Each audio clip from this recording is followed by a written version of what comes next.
The first speaker is Mrs. NOICHL.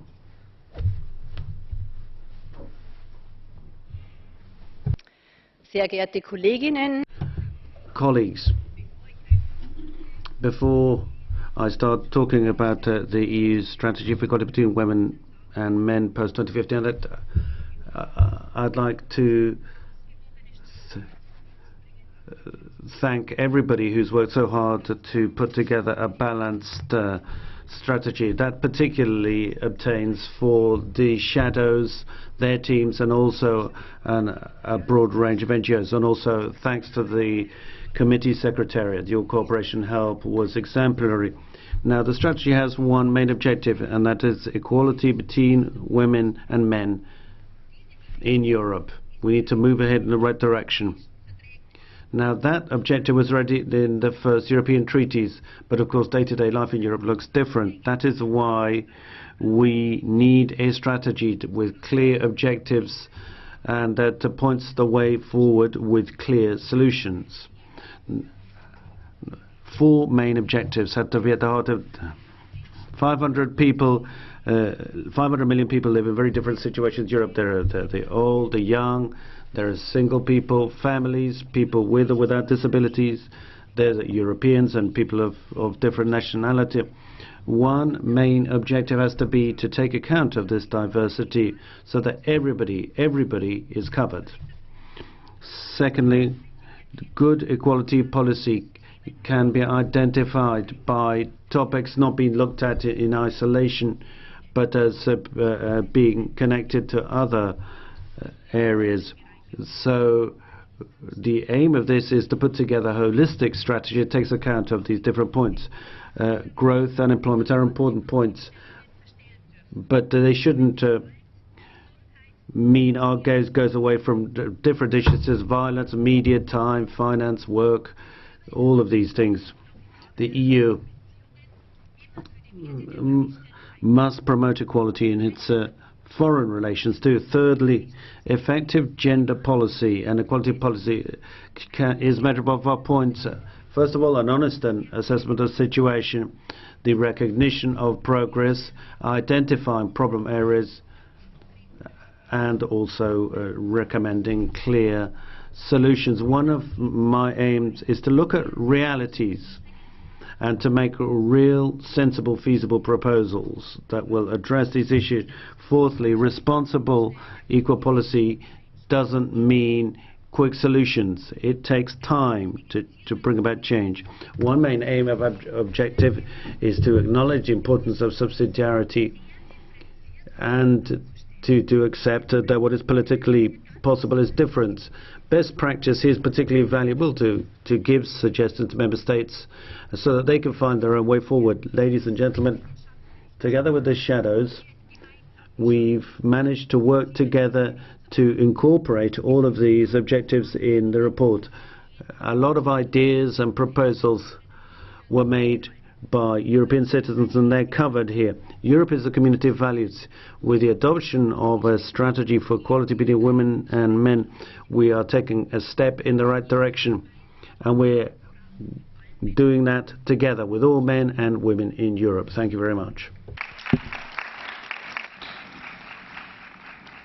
Thank you very much, Madam, and also for keeping to your speaking time. That's exemplary, and I hope all colleagues will follow it. Now, on behalf of the Commission, Mrs. Jourová. Honourable members, ladies and gentlemen, I would like to thank the rapporteur, Madame NOICHL, for her report, which represents a key input for our future priorities in the area of equality. The Commission's commitment in this respect is as strong as ever. Equality between women and men is a fundamental value, an objective of the EU, and also a driver for economic growth. It is the Commission's firm intention to continue to promote equality in all European Union activities, internal and external, as required by the Treaty. My services have started a consultative process with major stakeholders and the broader public, as all the views and experience are very important in order to shape our future activity. I would like to thank the Parliament and in particular the FEMM Committee for its contribution to the Forum on the Future of Gender Equality in the European Union, organised this year in April. We are also cooperating closely with the Member States and other important stakeholders, such as social partners and civil society.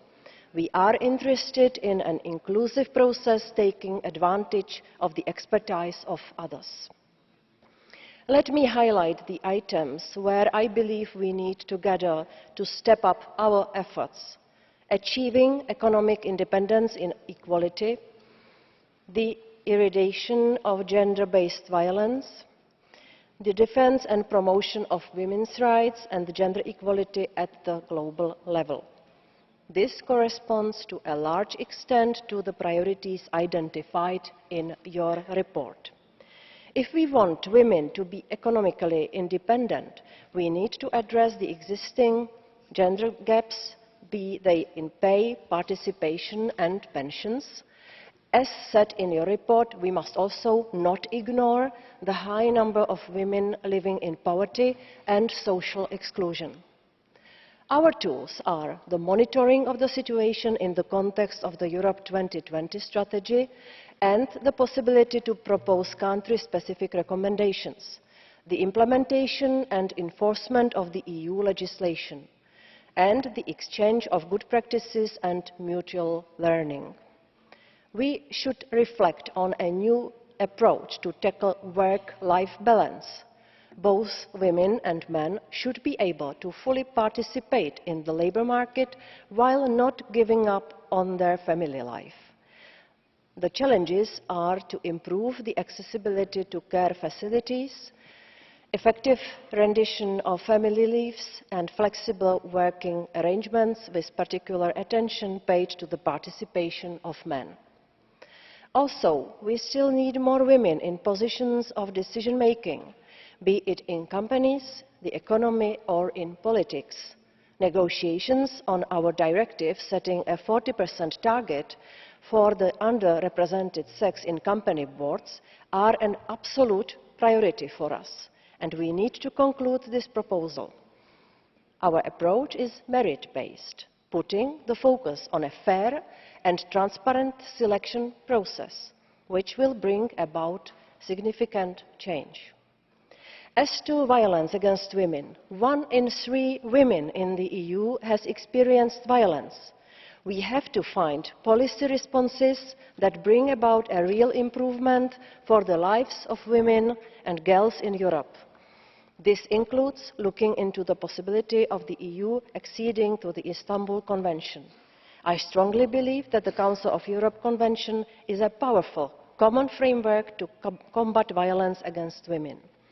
When addressing violence against women, we need to combine the internal and the external perspective. I will work closely with colleagues Mogherini and Mimica to tackle the phenomenon of female genital mutilation as also beyond the EU. We will look at all available means to ensure gender equality, legislation and its effective implementation, funding of projects, campaigns, gender mainstreaming with specific measures. And we need a monitoring system with clear indicators to make ourselves accountable towards the EU citizens. I count on your support in working together to achieve equality between women and men. It is very important that the European Parliament sends a unified and strong signal on the future of gender equality policies in the EU. Thank you. Vielen Dank, Frau Kommissarin. Thank you, Commissioner. Now for 1 minute, I give the floor to Ms. KOZŁOWSKA-RAJEWICZ on behalf of the Committee on Employment and Social Affairs. Przewodniczący, pani komisarz. President, Commissioner, ladies and gentlemen, I would like to underline in today's discussion the gender equality and its influence on the competitiveness of European economy. Gender equality in the labour market is a matter of social justice, a fundamental right, but it's also a criterion for a stable economic growth. The improvement of one's qualification and using women's qualifications and talents is an asset to the economy. The presence of women in the boards of companies and in high positions is a very high asset. The presence of women in the labor market is also something that contributes to their pensions. We now have a 30% gap, a gender gap in pensions, so this should be a fundament on which we base our work. And we know that in order to achieve that, we need kindergartens, we need care facilities, and we need instruments that will enable a better work life. Thank you, Madam. We now move on to the speakers on behalf of the political groups, the first of whom is Ms. GÁLL-PELCZ. 2 minutes. Köszönöm szépen, elnök úr, tisztelt biztos asszony, tisztelt jelentő. Thank you very much, President, colleagues, Rapporteur. I think what you have already said here this afternoon is particularly important. It is essential that we all tackle this issue of gender equality because it's extremely important to all of us. The EPP group is supportive of these initiatives, and we are going to do our utmost to ensure that these initiatives are actually implemented. We need to work to finding common language as well as common objectives. Obviously, there are many of us representing a diversity of cultures, opinions, views and approaches. Obviously, there need to be country-specific recommendations. This is inevitable. I think in the opinions that have been expressed on behalf of our electorate, we have seen a reflection of the diversity of our societies.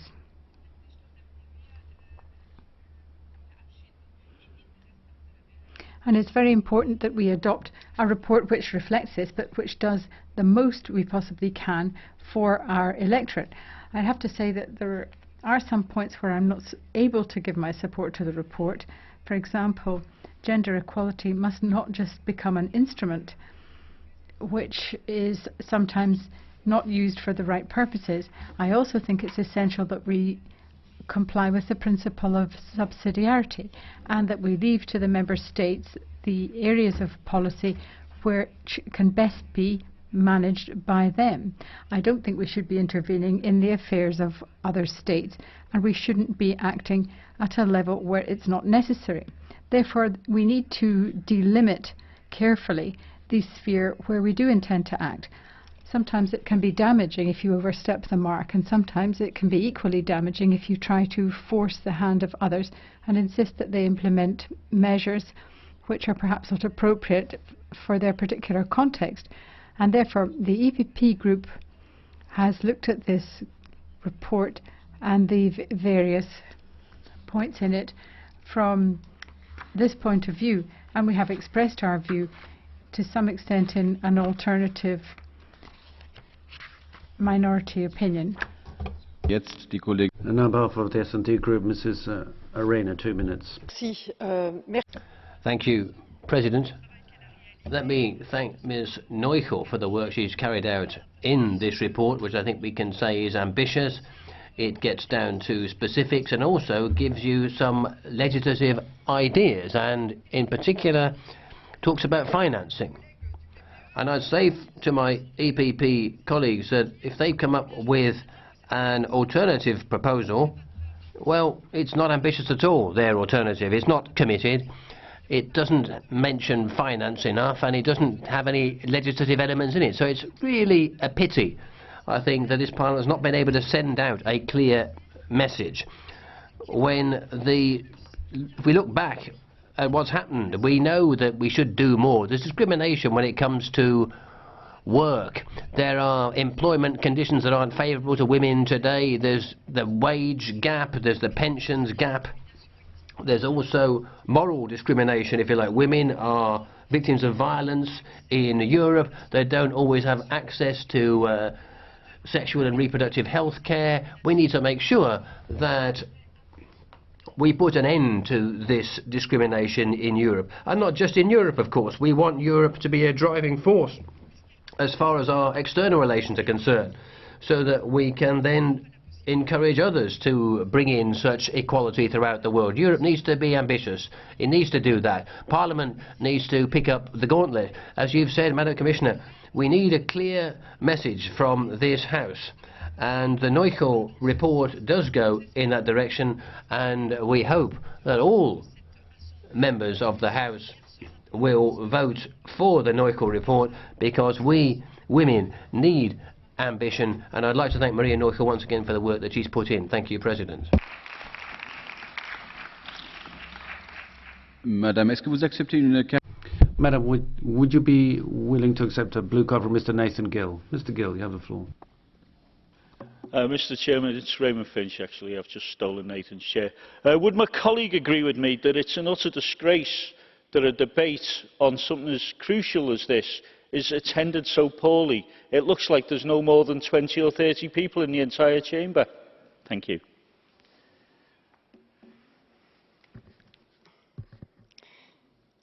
Alors c'est vrai qu'en général, quand on... Well, generally speaking, in discussing these issues, there aren't a lot of us here in the chamber. But what I do hope is that there'll be very many colleagues voting in favour of the report, so see you all tomorrow at the vote. I hope that all of us can support it. And it's not just because you're absent that it means you're not apprised of the challenges that we face on equality. Merci. Thank you. And now for the Conservatives, to Ms. Wiśniewska, 2 minutes.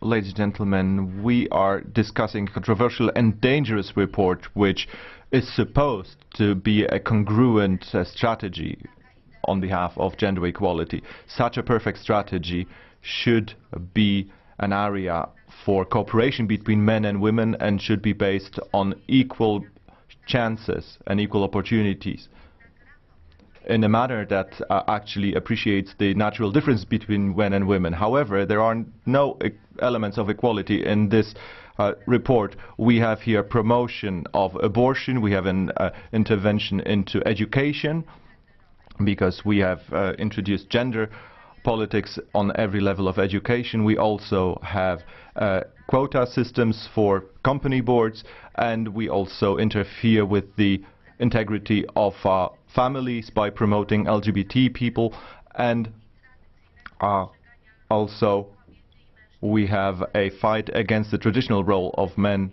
and women, and it also requires the Commission and member states to participate in vitro procedures.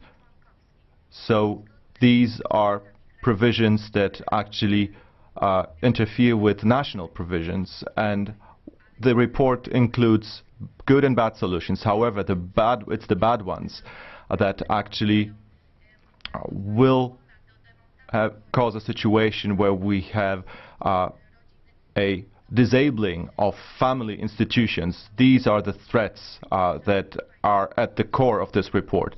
We must not adopt this report. That is why tomorrow I will vote in favor of amendment number 1, that respects the division of competences between the European Union and member states, that also takes into account international law on health and family law. We must not allow that the idea of gender equality is just an area of futile ideological fights. Thank you very much. Vielen Dank, Frau Thank you, madam. There's a blue card for you too. Do you accept? Akzeptieren Sie eine blaue Karte des Kollegen Arnott? Do you accept a blue card from Mr. Arnott? Yes, please.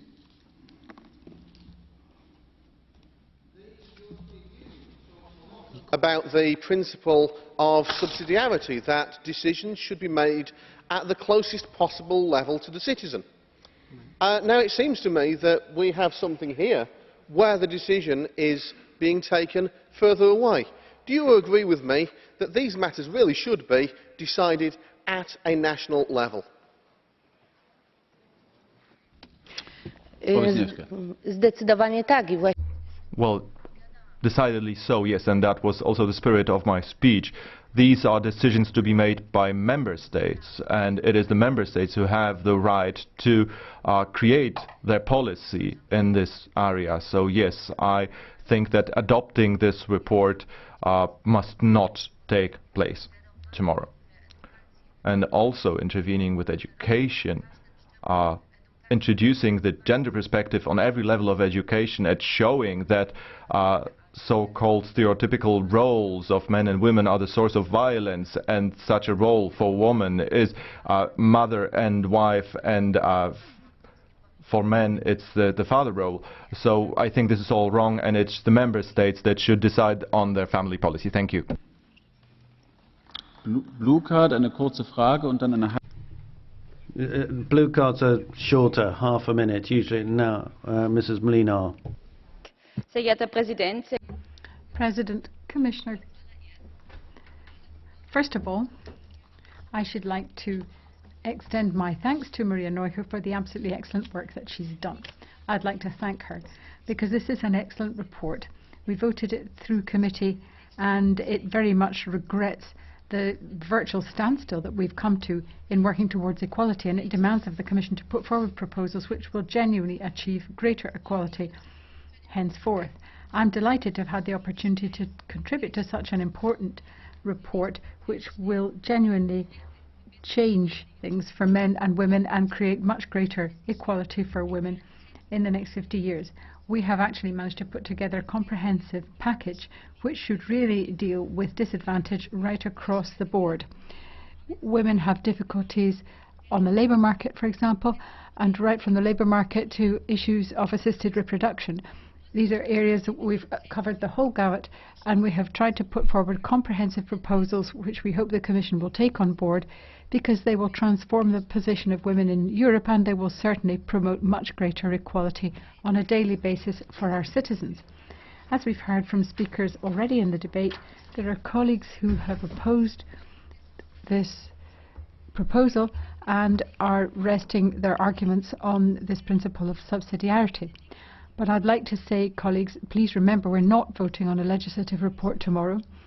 We are voting on measures which we hope will actually help us to fulfill the objectives and values of the European Union, such as the Commissioner has already said. These should be shared and universal values which will help us to make reality of Article 2 of the Treaty.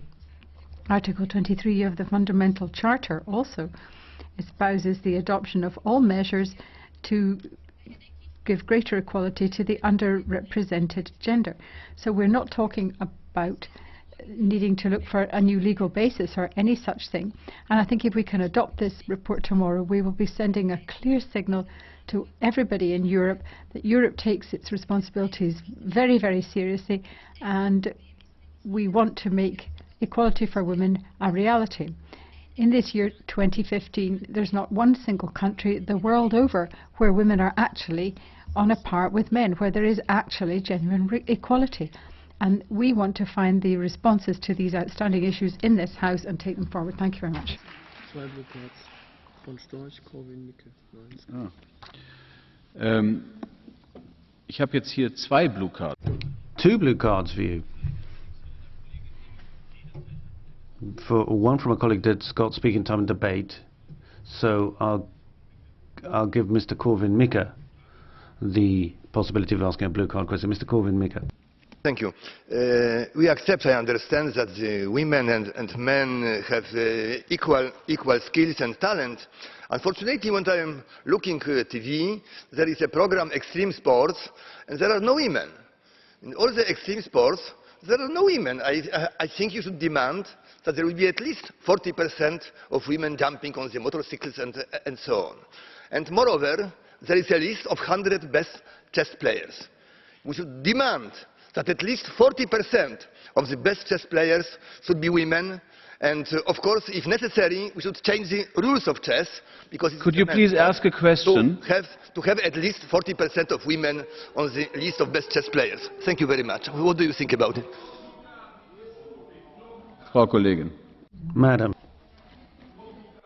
I have to admit that I did not really understand what your question was, but however, if you try to refer to women maybe being less talented in chess than men, then I simply have to say that you are not right.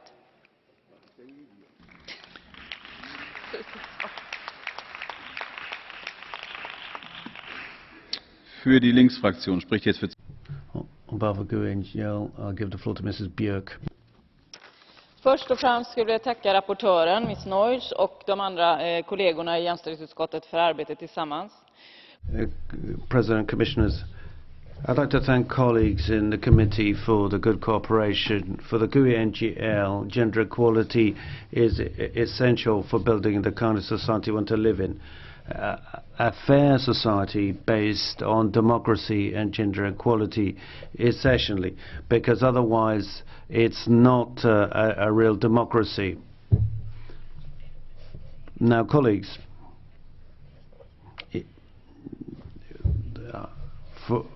we've had hundreds, if not thousands, of years of patriarchy, and that's shaped our society. And the possibility of gender equality shouldn't remain a dream.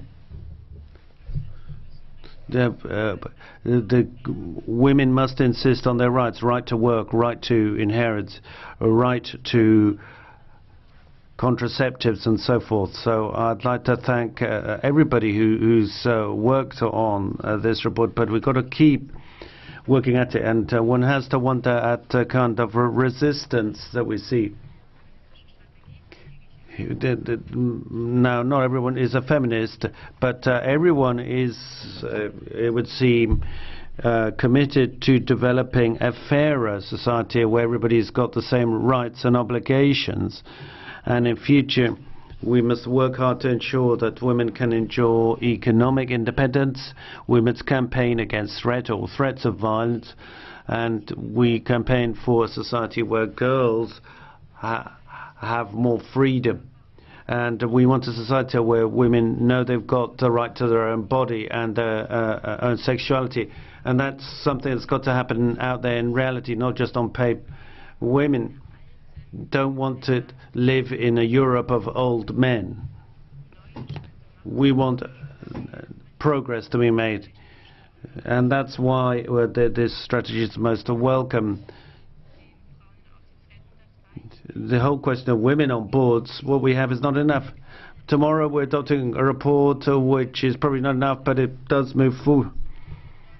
There is a holistic approach, and therefore we must support it. And now, colleague, this isn't just about subsidiarity, but it's about whether you're in favor of women's rights or do you want to keep going with the patriarchal model. Tomorrow we'll be voting in favor of the resolution. Thank you very much. Vielen Dank.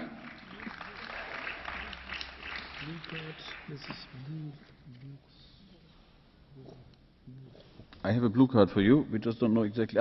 Madame Bourse, is that right? Okay, wait a second. Do you accept the blue card? Please. Yes. Thank you very much, colleague. Thank you. You just quote feminism. You were just talking about feminism then, and discrimination. I just would like your opinion, please. If a gentleman, a male MEP, had stood up in this Parliament and said that men do not want to live in a Europe of old women, what would the feminists have said amongst us? I'm sure there'd be uproar. But that is just what you have said, and I personally find that equally offensive. I think discrimination has to work both ways, and as a feminist you can't stand there and make statements like that without then having the contrary backing it up. So to my mind, to say that women don't want to live in a Europe full of old men is just the same as a man standing up and saying a man doesn't want to live in a Europe full of old women. Colleague, can I say this once and for all? I mean, we get many questions from the EFDD group. I'm happy to admit all of them. But they are supposed to be questions. What is the reality in your mind or not is not the question. The question is to be asked to the previous speaker in a precise and short manner so that she can answer. So please, do answer the non-question. Thank you. In an equal society, I wouldn't dream of calling anyone anything. But in this society, I have been fighting for women's and girls' equal rights long enough, and I have met a lot of resistance, and believe me, that resistance is mainly from older men. And in this chamber, it's even more true. So I'm not taking it anymore. I'm not having it anymore. And I can name something for what it is. We see a lot of male resistance to gender equality in this room, and it has to stop. I want equality also in this chamber, by the way. Quotas tomorrow. Thank you. Thank you very much. Nächste Rednerin für die... The next speaker on behalf of the Greens is Terry Reinke. Thank you, Chair. Dear colleagues, dear Commissioner, gender equality is not just the cherry on the cake of democracy. It is the very fundament of democracy and a founding principle of the European Union. Without full access for women to economic independence, without equal representation of women in our decision-making structures, without women having power over their own bodies, we will not reach full equality. The European Parliament cannot just claim this.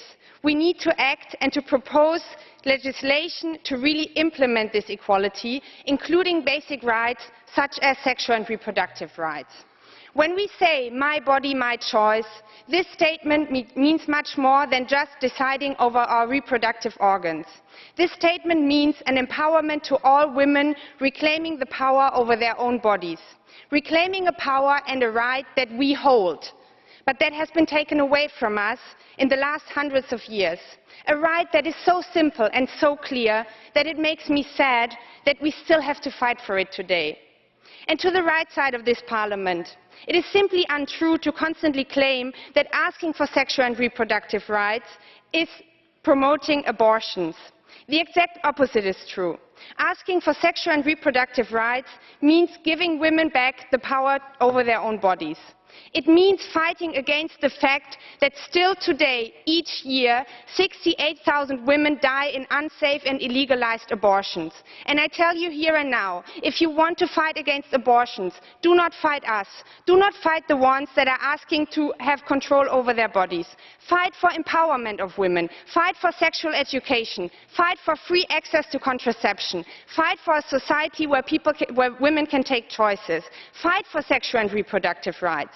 Because abortions are much more frequent, especially in illegalized and unsafe surroundings, in countries with very restrictive laws on abortion, where women do not hold the rights over their own body and where they do not have access to contraception. So, dear colleagues, please vote in favor of the initial report that has been proposed by Madame NOICHL and empower women to have a right over their own body. And when we are talking about women, we need to see the whole picture.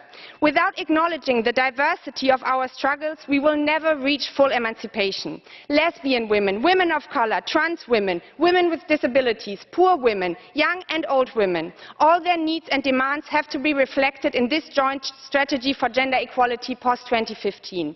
And yes, we will also need male allies, because this struggle is not only the cherry on the cake, as I said.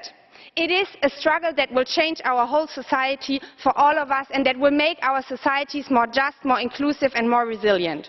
So, if we want to be successful, we cannot only ask for the cherry on the cake. We can also not only ask to get a bigger part of this cake. We need to fight for the whole bakery. Let's build an equal, inclusive and diverse society. Let's not only make this strategy a cornerstone for women's rights and emancipation, let us go beyond, creating a comprehensive post-2015 strategy that will mainstream our demands in all fields of politics of the European Union. You will need to answer. Thank you.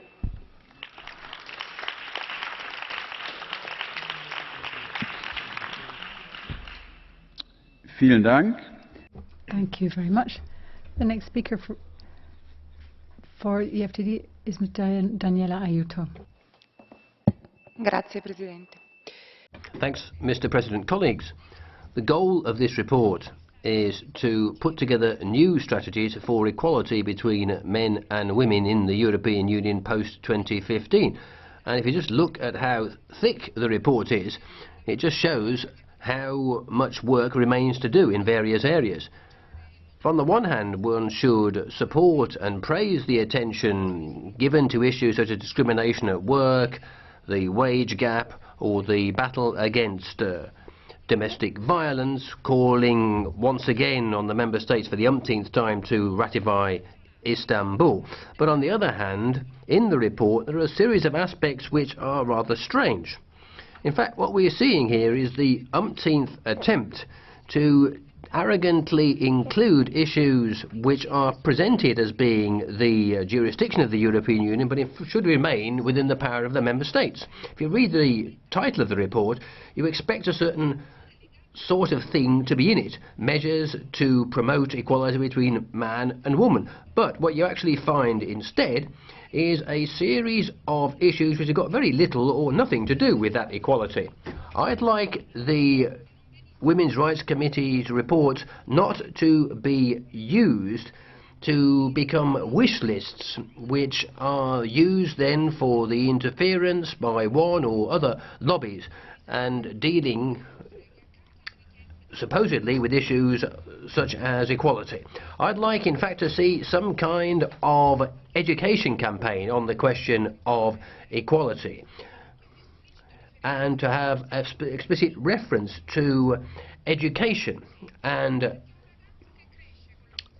emotional education, if you like, because if a boy grows up with awareness of respect for women, understanding what it means to love a woman properly, they would then be incapable when they grew up to abuse a future companion with psychological or physical violence. In fact, if you read the statistics, in the vast majority of cases, feminicides are carried out by the partner of the woman's concerned.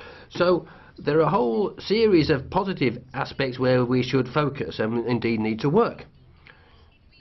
One doesn't want to downplay the importance of strategies to try and solve the various problems which are linked to equality rate issues. Thanks very much. Herzlichen Dank. Thank you very much indeed, Ms. AIUTO.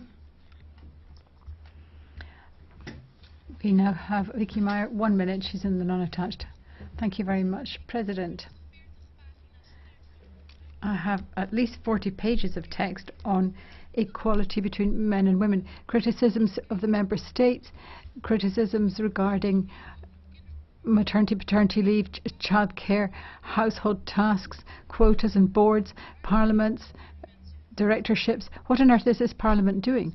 This is a discussion that ought to be taking place in the national parliaments. It has no place here. 40 pages of text and there isn't a word about Islam and the implications that that has for equality between men and women, because there is no such thing as equality in the eyes of Islam, and a man is worth much more. A woman can't inherit, for example, in the same way as a man can. So this is an ideology which is an integral part of the European Union's culture, and yet doesn't recognise any sort of equality between men and women, and this is something that we cannot accept in our culture. Thank you. Vielen Dank. Sie haben eine Blue Card von Frau. Thank you very much. Ms. BRESSO has asked for a blue card. Are you prepared to accept it? U hebt een blauwe kaart. Ja? Accepteert u? Madame. Grazie Presidente. Thank you, President. I don't know what you're accusing the EU of. You talked about these 40 pages which highlight problems which have been identified in individual member states, failing to respect the general rules of the EU and without violating the principle of subsidiarity, but there's a principle of coordination. So I haven't really understood precisely where you think the EU has failed. You should criticise the member states who have not been complying with their own rules for equality between men and women, which are indeed crucial European values. Thank you. Ja, dank u wel, voorzitter. Thank you, President, and thank you to Ms. BRESSO for the question. I've been a member of this Assembly for a year now, almost a year, and in all the texts I've seen about men and women and about equality, this one talks about all sorts of things like forced marriages and female genital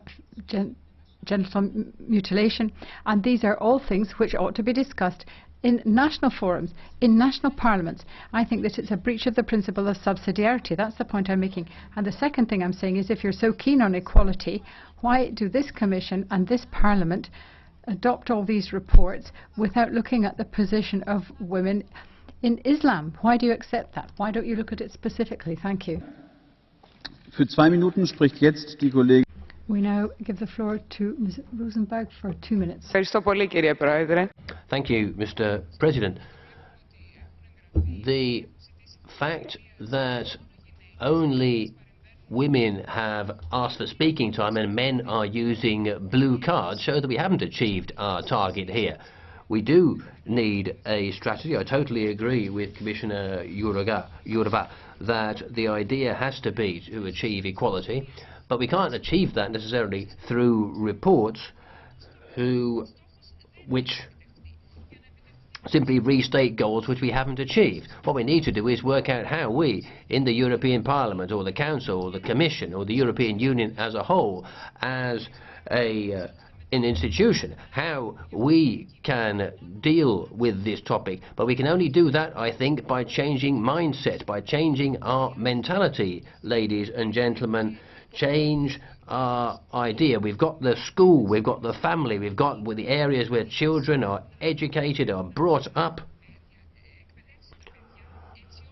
where they become adults. It's important, therefore, that we hammer home the message of equality there. And that will definitely help people if we look at the 2 key issues of education and upbringing. Those are the most important points, I think, and at the moment we can have to say that we've not just actually failed to move forward, but we've actually moved backwards.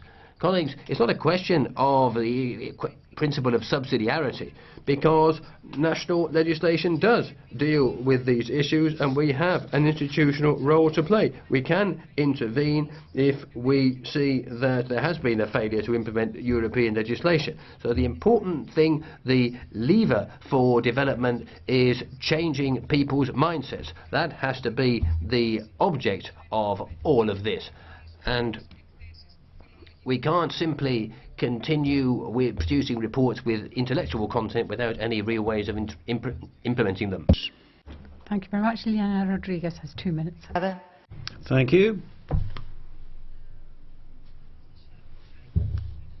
I must praise Maria Neukell's report. We all know that the economic crisis and austerity measures were not rolled out equally and affected men and women differently. Women faced even more disadvantages during the crisis. According to estimates, there's been aggression in progress made towards gender equality, and we've got to give a sensitive and firm response to sensitive issues so as to overturn this backward trend.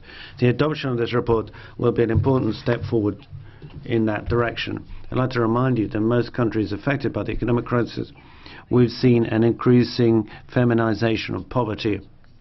The main beneficiaries of food banks are women with children. Europe, there are a lot of single parent families made up of women, far more women than men. Many women many shelters for women against violence have been closed with the cuts. Women quite often end up in the informal sector in poorly paid jobs and face the risk of exploitation, the worst of which is trafficking. The freezing of pensions given austerity puts elderly women in a difficult economic situation, and women depend on tax benefits more than women. So all sorts of all of these factors tend to be ignored. A lot of governments have implemented austerity measures that exacerbate the negative effect of the economic crisis on women. That is why we must bear in mind the limitations to the economic autonomy of women, and we must acknowledge their right to a proper life. So we've got to adopt this report tomorrow. There are alternatives to breaching human rights. We've got to come forward with these alternatives, and I regret the fact that the other side of the chamber doesn't want to carry out any changes. Für 2 Minuten die Kollegin. Thank you very much. The next speaker is Beatriz von STORCH, who has 2 minutes. Tarabella kommt nun. Thank you. After Estrella and Tarabella, we have the NOICHL report. I could quote Article 16, where it says the European Parliament demands that the European Parliament should put in place sex education programs in school. Is this possible? Is it possible that we would actually be suggesting that there wasn't enough, that we should have a course in fundamentals of this rather than the fundamental rules of the European Union? The European Union and the European Commission are not responsible for this. Sex education is just not something that we're responsible for. Is this something on which we should be trying to legislate? The WHO is not asking us to be their regional office and to establish sex education programs for them. For example, developing positive attitudes to social interpretations of gender and looking at early models of child education and issues like masturbation. Now, this is something where I'm extremely concerned to see these sorts of comments being made. I think that you've got to look at the roles of parents, and you've got to strengthen the role of parents and support them where they need it. You've got to strengthen the family where it needs to be strengthened, but please let them bring up their children. In point 31 of the report, it talks about the European Parliament looking at the whole issue of the definition of families, and it talks about single-parent families. Now, this is not something, I think, on which the European Union is competent. Should we have one sort of family law for single parents and another for couples? This is crazy. I think there's more and more resistance to this within the European Parliament, but there certainly is outside of the streets, and I think that really this is a complete waste of taxpayers' money. Thank you.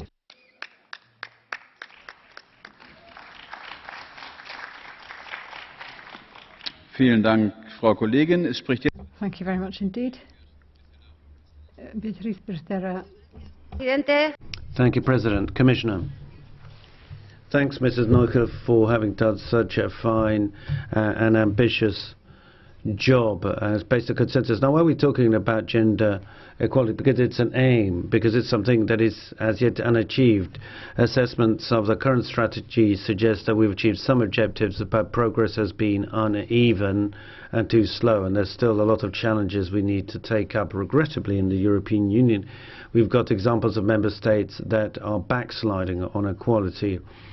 The beneficial effects of gender equality are proven for society at large and also in the economic, social and political fields. It's the best guarantee of a fair society based on fundamental rights that actually mean something.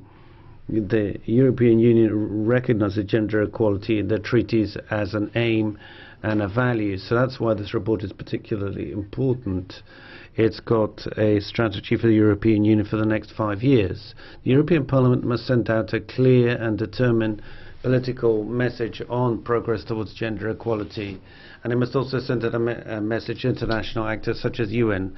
They're waiting for that clear signal which will back up their work on this front, and that's of course part of the development agenda 2050-2030. Mrs. Jourová, this strategy will be the first major job performed by a commission that has gender equality as part of her portfolio.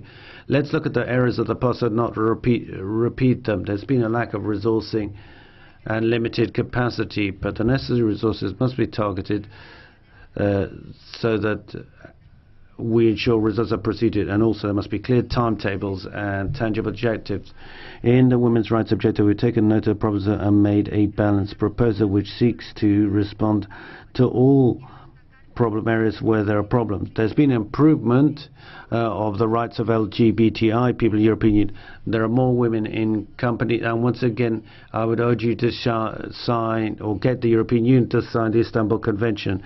That means the Commission has to come forward with a proposal. Council is waiting for that. Thank you. So, wir kommen jetzt zum ersten. Thank you very much. We now call our first male speaker. Kostas CHRYSOGONOS has 1 minute. We're talking today about the adoption of a new strategy for equality between men and women, Mr. President, at a time when the utter failure of the previous strategy, 2010 to 2015, can be shown through some figures. 60% of those people who are without a job are women. But also, for those women who have a job, they are, on average, paid 16% less than men for work of the same value. And these figures are increasing in crisis countries such as Greece, where, because of the memorandum policies that have been brought in, huge numbers of women are without a job.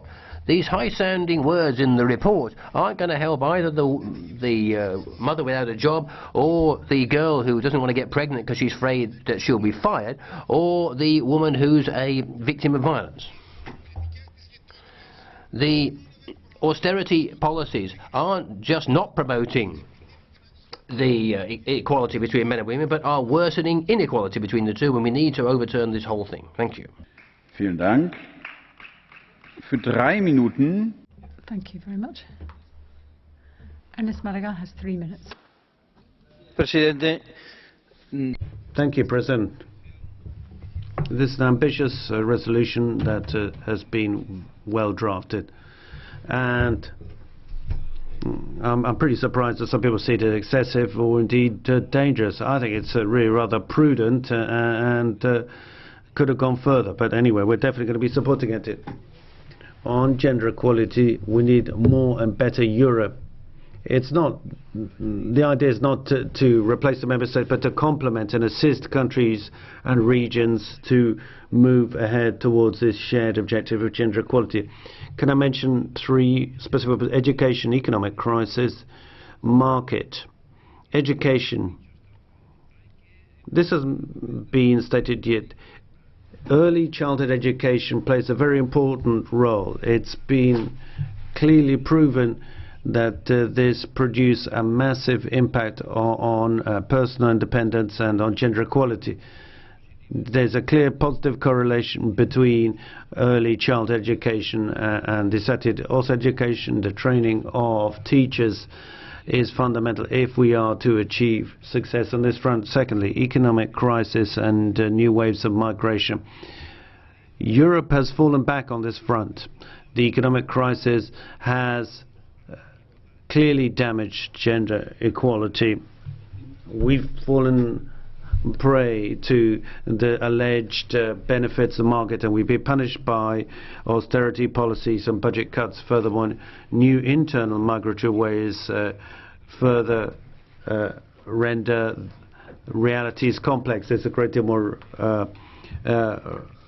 very varying time, or rather mindsets, which react differently to European values. So the European Union must adopt policy. The European Union can't just follow up. It's got to be much more proactive and promote and support each country. That means helping them define objectives, giving them resources and shared monitoring of implementation of such progress. Finally, the market and social rules.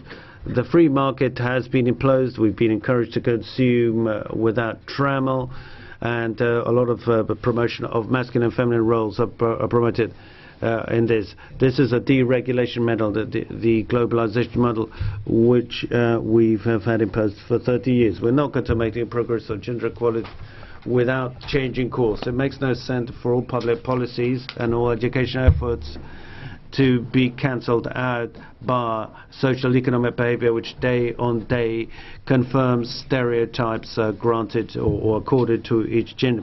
There's got to be a change. The feminine stereotypes for sure, but also masculine stereotypes, which means dominational power models which are based on feminine subordination at some scale. Well, anyway, I'll leave it at that. Thank you. Vielen Dank, Herr Kollege. Nächste. Thank you very much. The next speaker for 3 minutes is Louise BOURS. Thank you.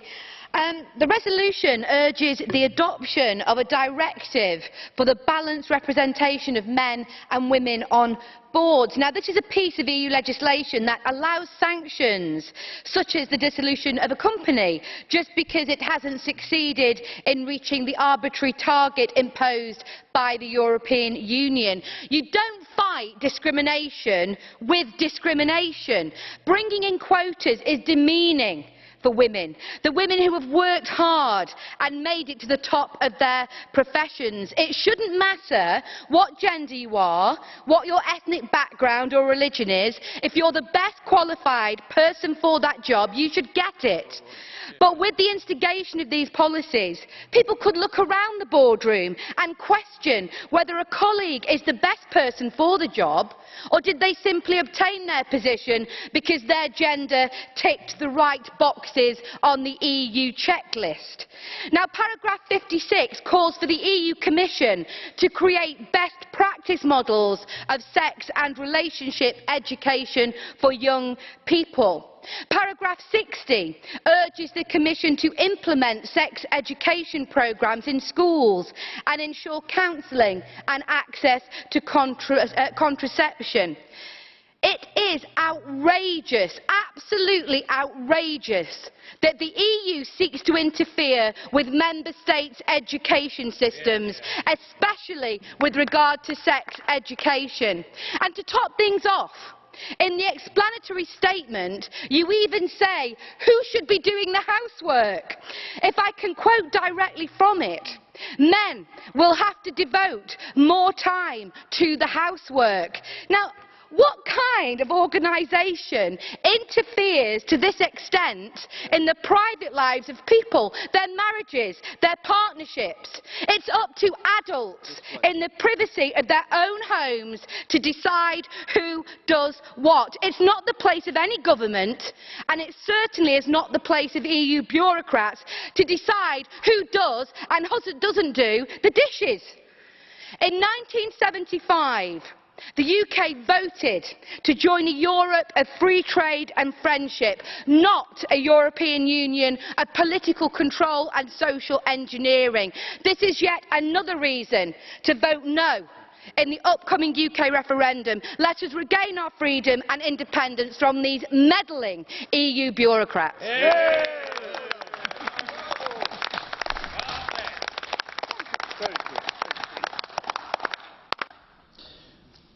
Colleagues, I do get some requests for blue cards from colleagues who have already spoken in the debate. I do not grant these blue cards because we have an agenda that goes on till 11 p.m. And so you're not accepting it anyway. That's reassuring. So the next speaker then will be Mylène Troszczynski for 1 minute, please. Merci, Monsieur le Président. Défendre les femmes. Thank you, President. Defending women in their difficult task of striking the fragile balance between their family and work lives is something we all agree on.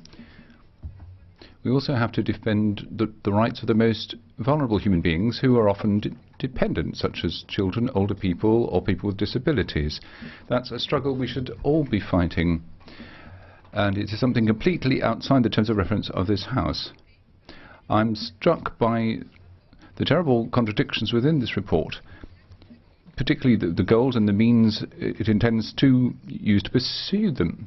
How is it possible to defend women by trying to do away the differentiation of sexes? How can you protect the most vulnerable by defending the right to abortion as being inalienable? Now, how can you defend the family by destroying its basic conception? Your intellectual theories are completely disconnected from reality. This report will not be of any help to anyone, certainly not to women, and once again it will switch off the voters unless the European Union gets rid of some of these ideas which are killing it off. Vielen Dank. Für 2 Minuten. Thank you very much. For 2 minutes, Michaela ŠOJDROVÁ. Vážený pane předsedající. Thank you very much, Mr. Chairman. I'd like to tell my colleague. Благодаря, господин председател. Аз бих искал да кажа. Bohužel v té zprávě se nepodařilo najít dobrý kompromis při hlasování na výboru a ta zpráva se nesoustředí. Sorry, we have the clock will be set back so you can start again, but I don't get translation in German and you don't seem to be getting it in English either. Could we ask the technicians to check what's going on? Yeah, rozumíte? Do you understand now? Can you hear the English now? Can you hear the English translation now? Yes? Can you hear the English, please? Do restart. Thank you very much. Thank you very much, Mr. Chairman.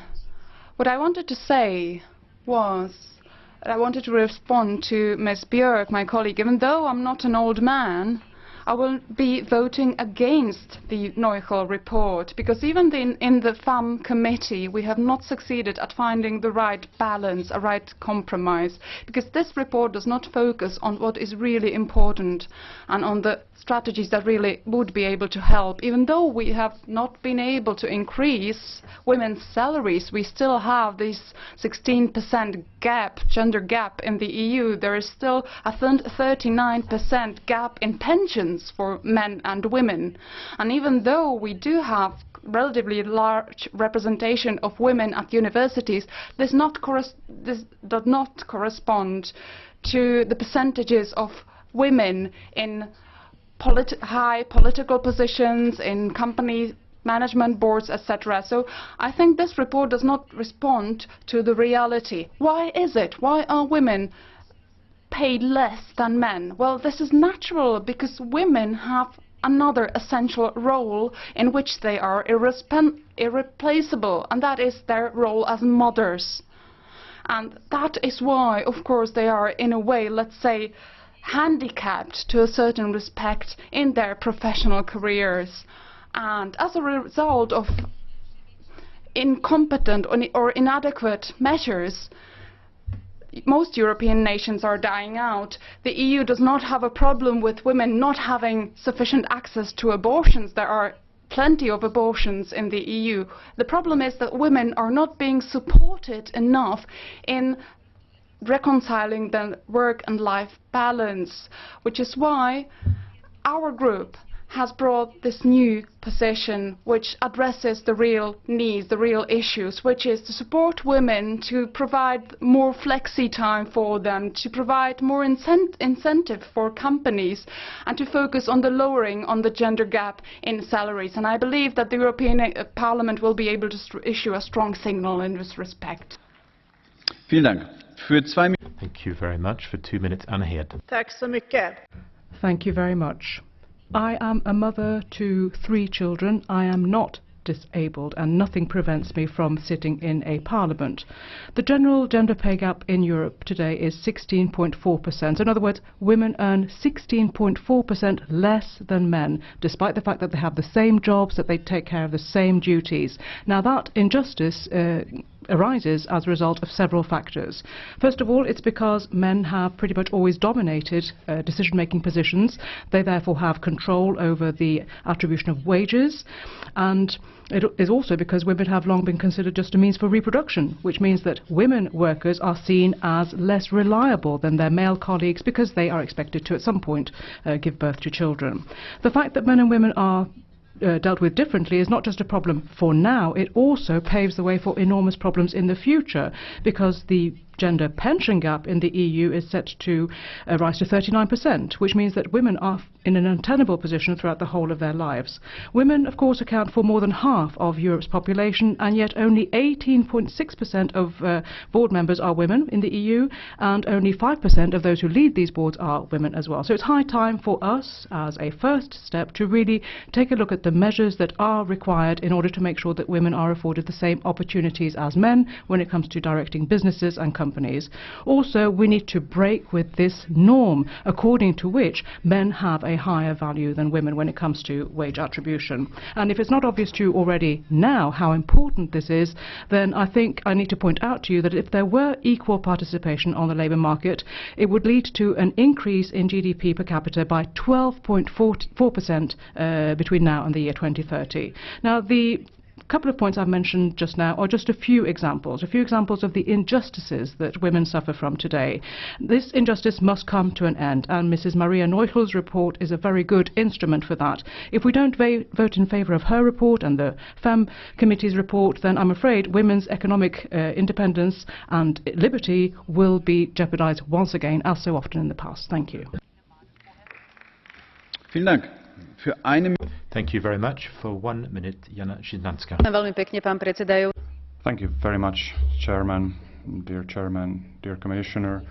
I also dream and wish for a Europe without discrimination, and I wish for a world where a high quality and inclusive education becomes a reality for all, for boys and girls, for poor people, for children with handicaps, not only in Slovakia but also in all the other countries of the European Union. And I dearly wish for not having to solve the problem of access to education in the 21st century, and I wish that we could direct this energy into supporting education for girls, even in technical areas. But this support is very different in different member states, and that's why I believe it is inappropriate to introduce new legislation and set quotas which should be part of the remit of the member states, not the European Union. And I'm deeply convinced that if we want to help girls and their education, we should do so now, and we should do so through very patient work on the level of the member states to improve their status later in their life. Thank you very much, Madam. For 1.5 minutes now, Mrs. Bilbao. Gracias. Thank you. Thank you, Commissioner. Real equality between men and women is of strategic importance for Europe. It's a question of justice and fundamental rights, particularly the fight against gender-based violence, a silent scourge which threatens millions of women. The success of our 2020 model will furthermore depend on incorporating women's capacity and talents into the labour market and getting them involved in the process of taking decisions in the private and public spheres. Using this human capital is vital. It's intelligent, sustainable, and it will bring about integration. That's what will give us a great competitive edge vis-à-vis competitors whose attitudes on these matters are still virtually medieval. This has to be an across-the-board vector built into the whole policy platform of the European Union. We need statistics to provide proper indicators, publish the results of investigations, and ensure that we get real equality. That means that men have to be actively involved in the process too. We need only ask about what can bring about equality. Unfortunately, there are poor examples in the makeup of the Commission, or the Council's prevarication on extending maternity leave, or the scandalous situations we've seen here on sexual and reproductive health debates. All these are sorry signs of the distance between what we say and what we actually do. So let's move from words to deeds. And backing this report is the first step in that direction. Thank you. Muchas gracias. The next speaker is José Horisti for 1 minute. Thank you very much, President. When it comes to women's empowerment and participation in politics and society, it is absolutely necessary for us to make sure that governance is made more democratic, that we also give incentives to participation when it comes to public bodies. But in addition to setting targets, we also need to have funding available. And we need to have specific budgets for equality policies, and we need to guarantee that the gender perspective is something that is really mainstreamed into EU policy, and of course into our budget as well. And this, for the time being, it's something that is on paper. We need to now make it reality. We need to make it cross-cutting, and we need to make it effective. The same holds true to education and strategies when it comes to societal transformation.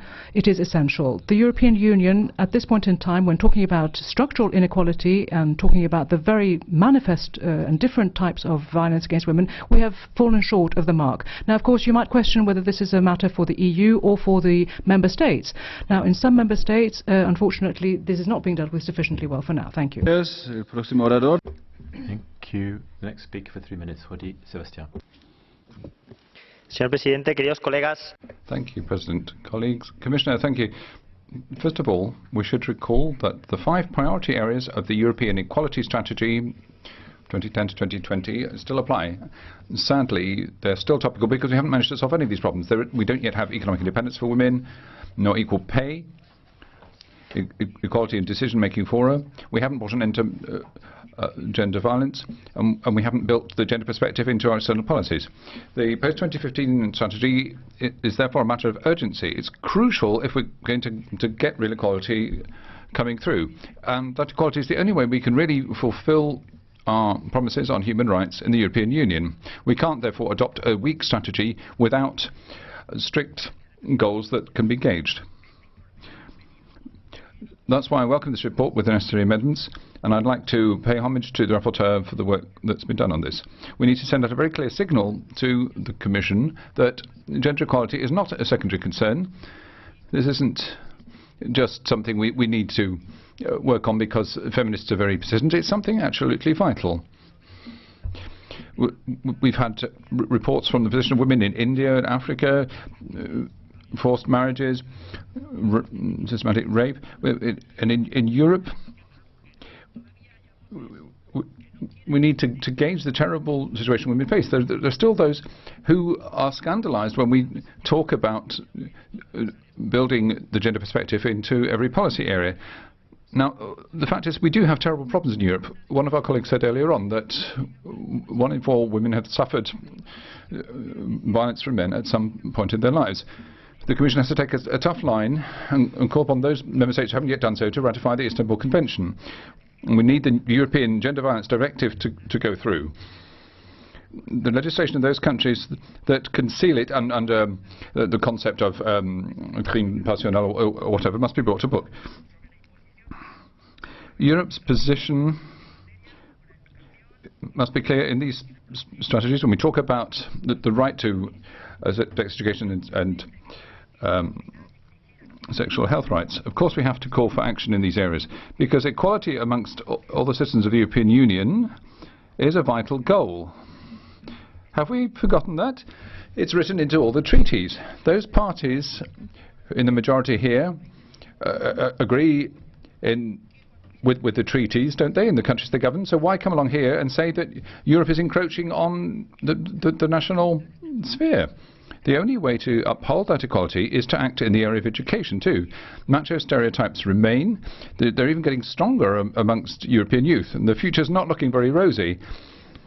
If Europe means anything, it's the possibility it gives us to unite our efforts for the benefit of our citizens. We can go beyond what the national states seem able to do. In the area of gender equality, the national states are clearly failing, so this is a struggle for the whole of Europe. Muchas gracias, moltes gracias. Next speaker for 1 minute, Sylvie Goddyn.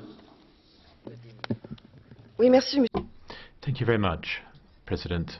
Once again, this is a very militant report on equality between men and women, so militant that it turns this fight against violence against women to favour LGBT rights and other aspects. Now, in this report, we talk about harassment, forced marriages, FGM, salary differentiation, and discrimination against pregnant women. But it also contains a number of elements that do not support women and do not come under the responsibilities of the European Union, and it isn't acceptable that member states be called upon to recognise assisted reproduction as a right and not to uphold the rights of children. This assisted reproduction ends up making a market of women's bodies, and if we favour illegal immigration, that's not going to favour women. And what happens in our schools doesn't help. To deprive many children of their fathers does not help women. Ultimately, this report doesn't do any favours for women at all. Mr. President, thank you very much. For 2 minutes, Angelika NIEBLER next. Thank you very much. Thank you, President, Commissioner, dear colleagues. Gender equality is a very important topic, and it has been mentioned already, the fact that so much still remains to be done. For instance, the pay gap of 16% throughout the European Union, a gender pay gap, that's one example. Also, of course, poverty in old age for women, and the whole issue of violence against women, a very thorny issue. There's a lot to be done. Mrs. NOICHL's report, it's her first report. I would like to support it, but unfortunately I can't, because in the report there's a fair amount of content which I can't actually agree with, and therefore I would like to support the alternative resolution which has been tabled by our political group. I would like to appeal to you to support that, because in this alternative position, we talk about those issues that have to do with our remits, those of the member states, for instance, family planning, issues of health. Once again, these are not European issues, they fall to the member states. Education and training is not really for the EU, it is once again for the member states to settle these points. It's their remit. Now, it needs to be made clear that not every topic is within the remit of the EU, and that's why, unfortunately, I can't support this report, but I hope that we get a majority for the alternative position tomorrow. Now, the EU is doing a lot of work in this area, for instance, trafficking in women, forced prostitution, the fight against those phenomena. It is an absolute disgrace what's happening in our member states, in the European Union, the kind of goings-on before our very eyes. And I think that here we really are called upon, all of us, to act together. The European Commission must do something, because this is organised crime we're talking about, organised trafficking, and we need to therefore fight that battle in the interest of women. There, yes. But as for the remainder, the member states must do their homework when it falls within their remit, and they are best placed to do so. Thank you.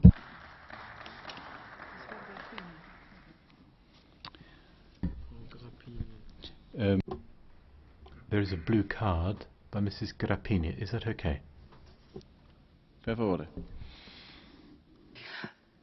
Domnule președinte. Thank you, President. Dear colleague, you said here, and not only you mentioned subsidiarity. You said that member countries should be in charge of their own problems. Today we are discussing facts. We are discussing the fact that these problems are not being solved at the national level. So then why don't you agree that we need such a report, that we need a European Union program by means of which we should be able to reach this goal that we have, that is equality of chances for women in all fields of activity. Why don't you agree that once we have this situation, if we let each and every country to do whatever they want, then we have no results? Madam, I'm going to have to interrupt you. The same applies to you as I said to another group. A blue card gives you an opportunity to raise a question, not to hold your own speech. Mrs. Niebler, for a response. I can be brief. I would maintain my stance. There are certain subjects that fall within the remit of our member states, exclusively so, even if it's a problem. Of course, it's a problem that we here in the European Parliament can identify as a problem, but nevertheless it doesn't fall within our remit, unfortunately. That is my point. So if there are problems to be solved at member state level, then we have to leave that to the member states. We can't actually supplant our member states here at European level. So it is for them back home to deal with these issues. And that is why I believe that it would be appropriate to support our alternative resolution, because a lot of the individual issues are addressed in that paper, and I think that that's the best way of proceeding. Thank you. Thank you very much. For 2 minutes, Mrs. Hannibal. Thank you, Chair, and I'd like also to thank Mrs. NOICHL for her comprehensive and very valuable report. Much earlier in the debate, Madame Arena said that we need to send a clear message to ourselves, to the European Union, to the European Commission, to the citizens about gender equality. And I think there is one particular issue which has already been mentioned, which is very, very important, and that is the whole matter of trafficking in human beings, which is one of the most lucrative criminal activities in the world today. And of course, the vast majority of victims of trafficking are women. 80% of victims of trafficking in the EU are women, and most of them, as we know, are trafficked for the purposes of sexual exploitation. And we really must do everything that we can to end what is, in effect, modern slavery. We all know there is a directive on human trafficking, but the problem with it has been its implementation. Maria NOICHL, in her report, calls on member states to fully implement the anti-trafficking directive, and we must do everything that we can in our own member states to make sure that this has happened, because this is one of the areas where the EU has huge competence and is the only organisation that can deal with it, because human trafficking is something which has to be done across borders and across countries and across nationalities. We know that our citizens want this, and I know it as a representative of London, which is one of the destinations for trafficked women. So we therefore, I think, have a particular responsibility, not only in terms of gender equality in itself, but particularly in human trafficking. And I would say that human trafficking is important for gender equality because the women involved are poor and they're vulnerable. Therefore, I ask on all of you to support the report and vote for it tomorrow. Thank you very much. Nächster Redner. The next speaker for 1 minute is Arne Gericke. R-A-R-I-T-Y. Subsidiarität, liebe Kollegen. That spells subsidiarity.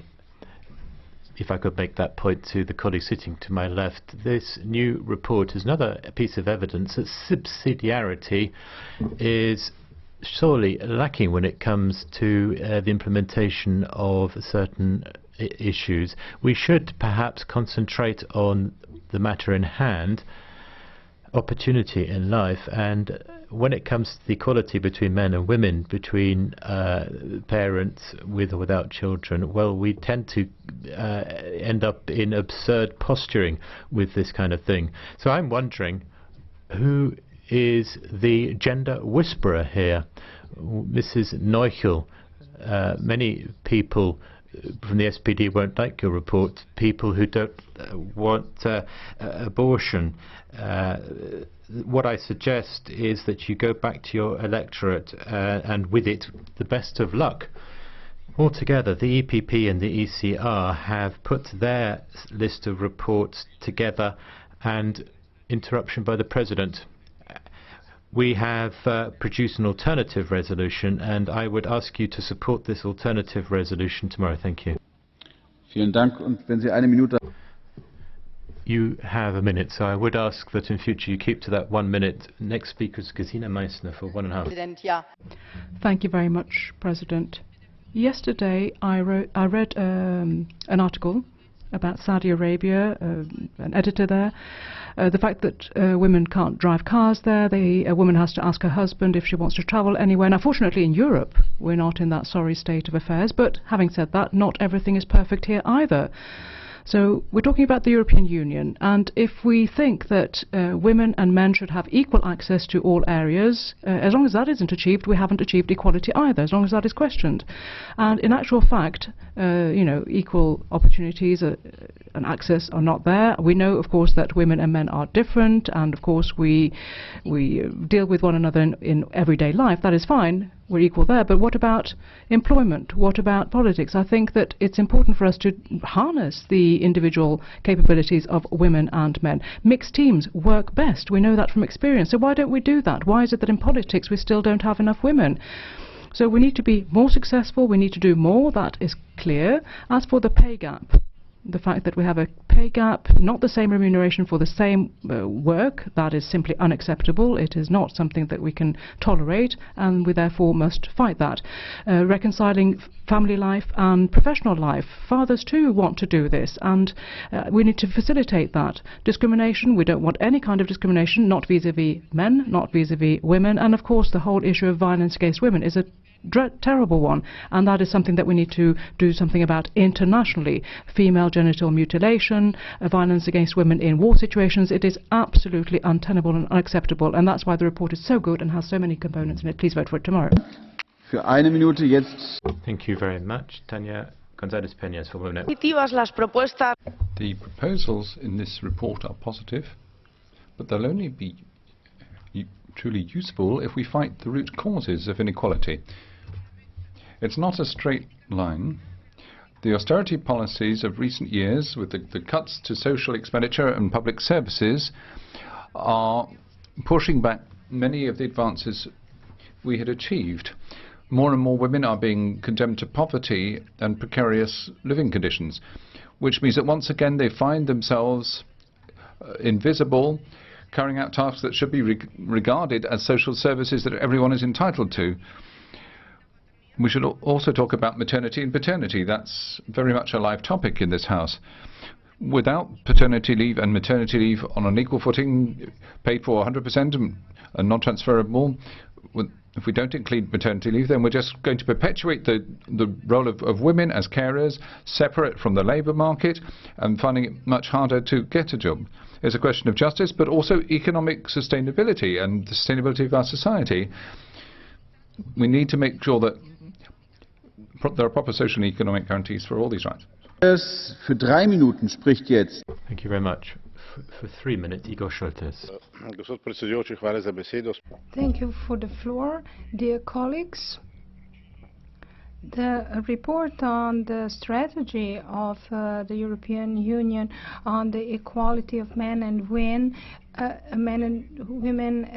post-2015. I fully support this report. It is an ambitious report by our colleague which draws our attention to a series of problems which have been persisting for a number of years. It is only right we are discussing this because gender equality is one of the basic values of the European Union which has been included already in the treaties and the Fundamental Rights Charter.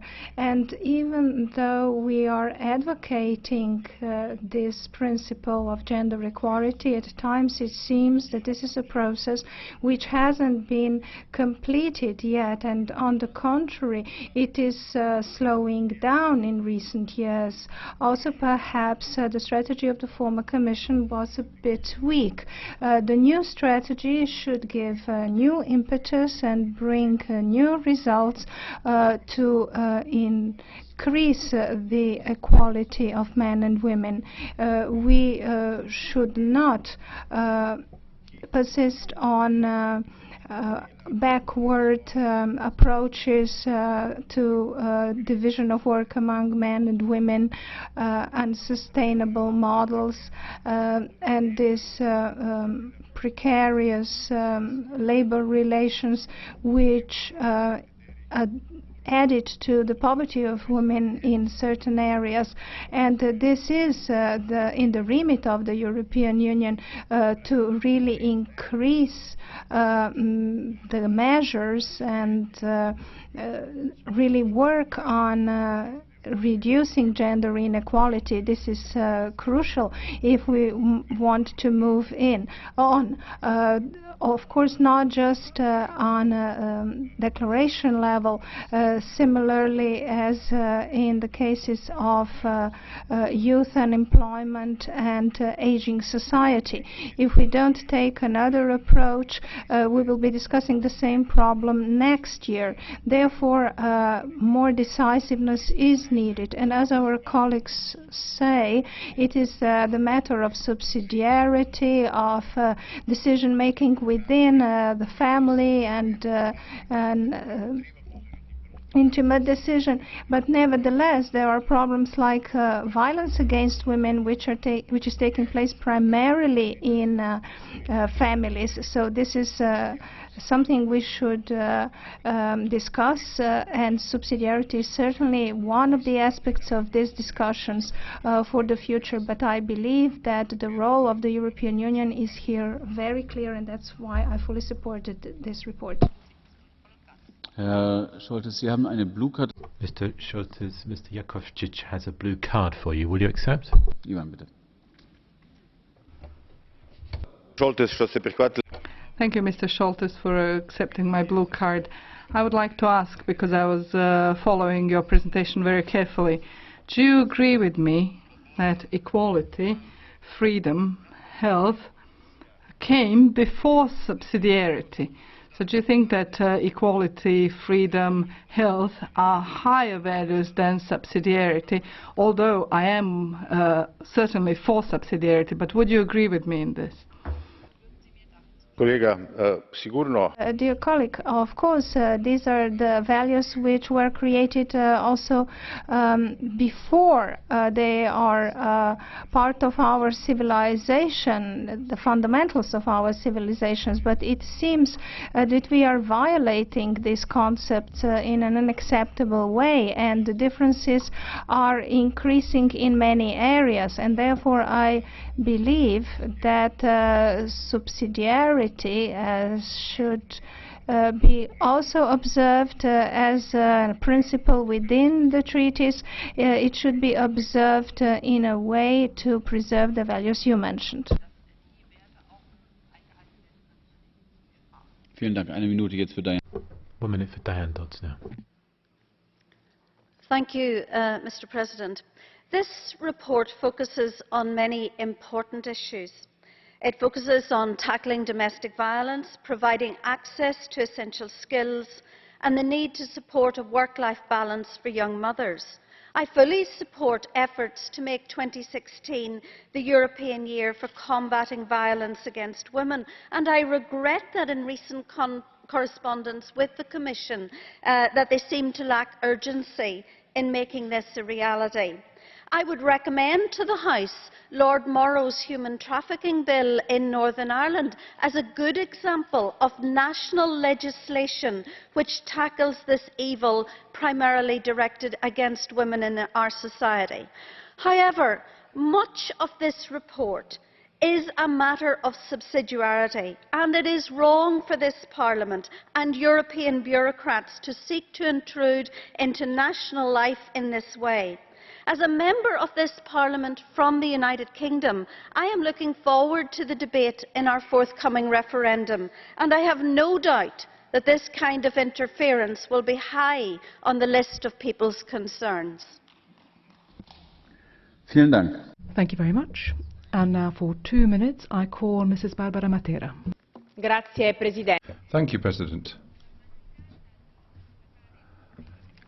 I regret to see how the annual report on women's rights and gender equality, setting out the course for equality, is used by certain political groups within this House to impose their own ideologies. Just a few months ago, Parliament gave its backing to Mr. Tarabella's report. That was much better balanced and more specific. It was a team job. On this occasion, however, well, I'd like to pay my compliments to Ms. GÁLL-PELCZ, the Shadow Rapporteur, for her efforts in trying to end up with an alternative motion for resolution, which I would commend to people in the vote tomorrow. I think it's surprising how many of our left-wing colleagues in this House ignore the limits written into the treaties. There's a whole chapter here talking about health. That's really quite a paradox. For those of us who are members of the Women's Rights and Gender Equality Committee,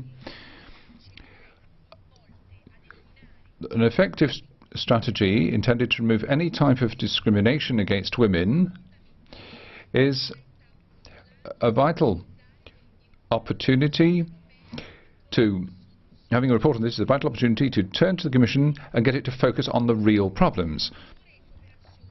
Better cooperation, I'm sure, would have worked to the benefit of women who in 2015 still have to work 3 months more than a man to earn the same pay. Women who are victims of violence, and those women who are still forced to work twice as hard to obtain senior positions in their firms. I am winding up, President. John Stuart Mill, the philosopher, said that there's no better sign of the progress of civilization than cooperation, and I'm very sad that we didn't manage to achieve better cooperation in our committee on this report. Thank you. And now for 2 minutes, Mrs. Steinbrück. First of all, thank you to Maria NOICHL, my colleague, for a very good report. And listening to the discussions here, it seems to me that sometimes we're back in the Middle Ages, and subsidiarity is what people are saying needs to apply. We've had all these fine words and promises for a long time saying that the discrimination against women is about to end, particularly in the labour market, but too little actually happens. And the alternative proposal strikes me, and this is something that our conservative colleagues have put forward, is purely cosmetic. Whether you've got a good job maybe you're a manager, maybe you're in a precarious labour situation, and what your earnings are. Well, women are not more stupid or worse educated than men, and if you add work in the home to that equation, women do a lot more and should earn a lot more. There have always been these positive initiatives in the EU to bring about equality between men and women, but the commitment that should follow that has been lagging, and in these times of economic crisis it's tended to be women that have lost jobs, that have got the worst paid jobs, that have had to work part-time against their will. Europe has to actively set about solving these problems, as it does in other policy areas, such as fighting youth unemployment, for example. Measures to reduce the so-called gender pay gap have fallen victim to the economic crisis or competition. Women are affected more by poverty in old age. They have lower earning prospects, and it is much more difficult to combine a career with looking after children or care. And all of this is down to the fact that women are actually in a worse position in the labour market. So what we need are binding targets within the EU 2020 strategy, and in particular in the labour market. Bringing about equality is not taking people unseriously. It's actually giving them their rights. I don't see our colleague Mrs. Görling. Gericke hat aber schon eine Blaukarte. You've already had speaking time, I'm afraid, despite your blue card. That's our system. 1.5 minutes in that case for Mrs. VOUTMANS. Dank u wel, meneer de voorzitter, mevrouw de Thank you, President, Commissioner, colleagues. First of all, I would like to thank the rapporteur for the comprehensive and ambitious, very specific report. My compatriot Maria Arena has already pointed out this is a very ambitious, palpable report, but let's be realistic about this. It's really a source of shame, isn't it, that we're here in the year 2015 having to have a debate on equality between men and women, which still has not become a reality. For us, as liberals, it's self-explanatory.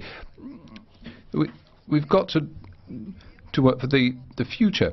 From what I've heard tonight in this debate, not everyone seems to agree with that.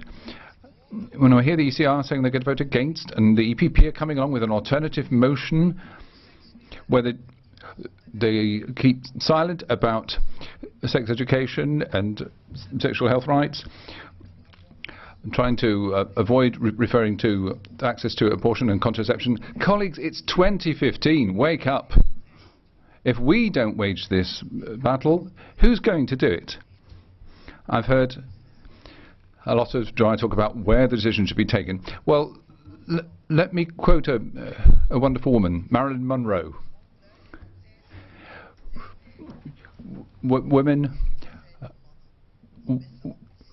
who want to be the same as men are lacking in ambition. Vielen Dank. Thank you very much. And for 1.5 minutes, Mrs. Ines Zuber. Obrigada, Sr. Presidente. Thank you, President.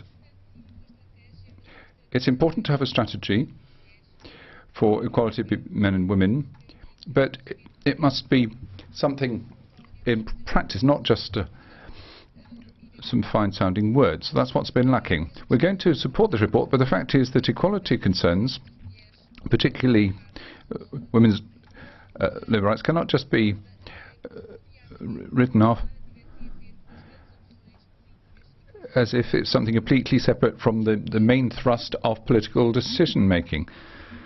That's why the major political groups here need to recall that when they're taking their decisions on macroeconomics, they're cutting public services as a result around Europe. It's women who suffer the worst from this. When you force countries to cut their pensions, women suffer more too. They have lower wages, and the pensions even lower. Women are becoming less independent and more susceptible to violence. Women's maternity rights are being undermined. When you attack health services, then it's harder for them to get access to their sexual health rights. So what equality can there be? And then may I just say that although we can back the report. I don't think you can talk about forced prostitution because in a capitalist society, if anyone's having to sell these services, by definition, prostitution is forced. Merci beaucoup. Thank you very much. The next speaker for 1 minute, Marie-Christine Arnautu. President, dear colleagues, I will stand against the NOICHL report, firmly so, because it's yet another step in the process of destroying a traditional family, despite appearances which they believe to be consensual. But my colleagues have already pointed this out. Gender equality is just a pretext. It's just an excuse behind this report. This report is actually a bit of a portmanteau report. It talks about gender ideology and various matters related to that. For instance, there's a paragraph on so-called discrimination against transgender people. What's that doing in there? Also, the fight against harassment and prejudice vis-à-vis LGBT people in schools. You know, why is that in there? It's a totalitarian report, really, conditioning the minds of young children. This is a very materialistic point of view of human beings, you know, reducing it down or boiling it down to sexuality only. We are fighting this ideology. It's very dangerous for our family structures, and it's also, I'm afraid, a violation of the principle of subsidiarity, dear colleagues, because when it comes to education and health, we know that it's the member states that have competences, and these competences must be respected. Thank you. Thank you, says the President. The next speaker for 2 minutes, Rosa Estaras Faragut. Gracias, Presidente. Thank you, President. Equal opportunities is a goal and a mission for all of us in this House. What doubt can there be? It's not something specific to any political party of left or right or centre. We have all signed up to the values of the European Union, and equality amongst us all is its highest value. Non-discrimination too.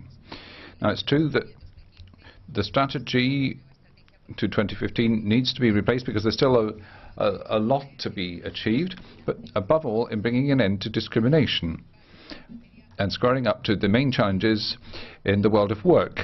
There's still work to be done on the wage gap of 6.9%. We also have to work on pensions, and women are still not in the directorships to any significant extent. They're still dominated by men.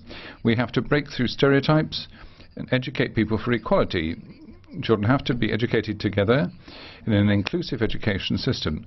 We also need to fight domestic violence, the greatest infringement of human rights and cause of inequality. Domestic violence, be it sexual, emotional, or any other type of violence, undoubtedly flows from poor education inequality. And so we need to work very hard and do everything we conceivably can to prevent this. And wherever there is gender violence, we must speak out against it. It must not be left in the private sphere. We must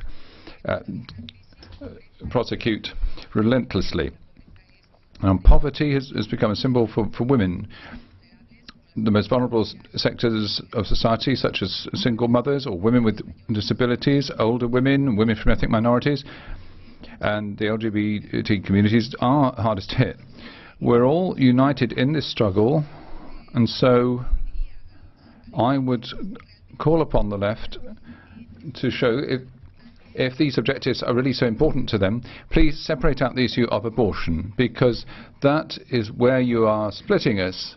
And let's work together on what we share. I have a blue card from our colleague Frunzulica. Do you accept that? Perdona? Hay una carta azul. There's a blue card. Please. Vielen Dank, Herr President. In fact, I enjoyed the presentation, the intervention of our colleague Estaras Faragut. I would like to ask her, because she mentioned the stereotypes and domestic violence, if new forms of violence against women, such as those found in social media, are also an urgent matter that needs to be dealt with. Thank you.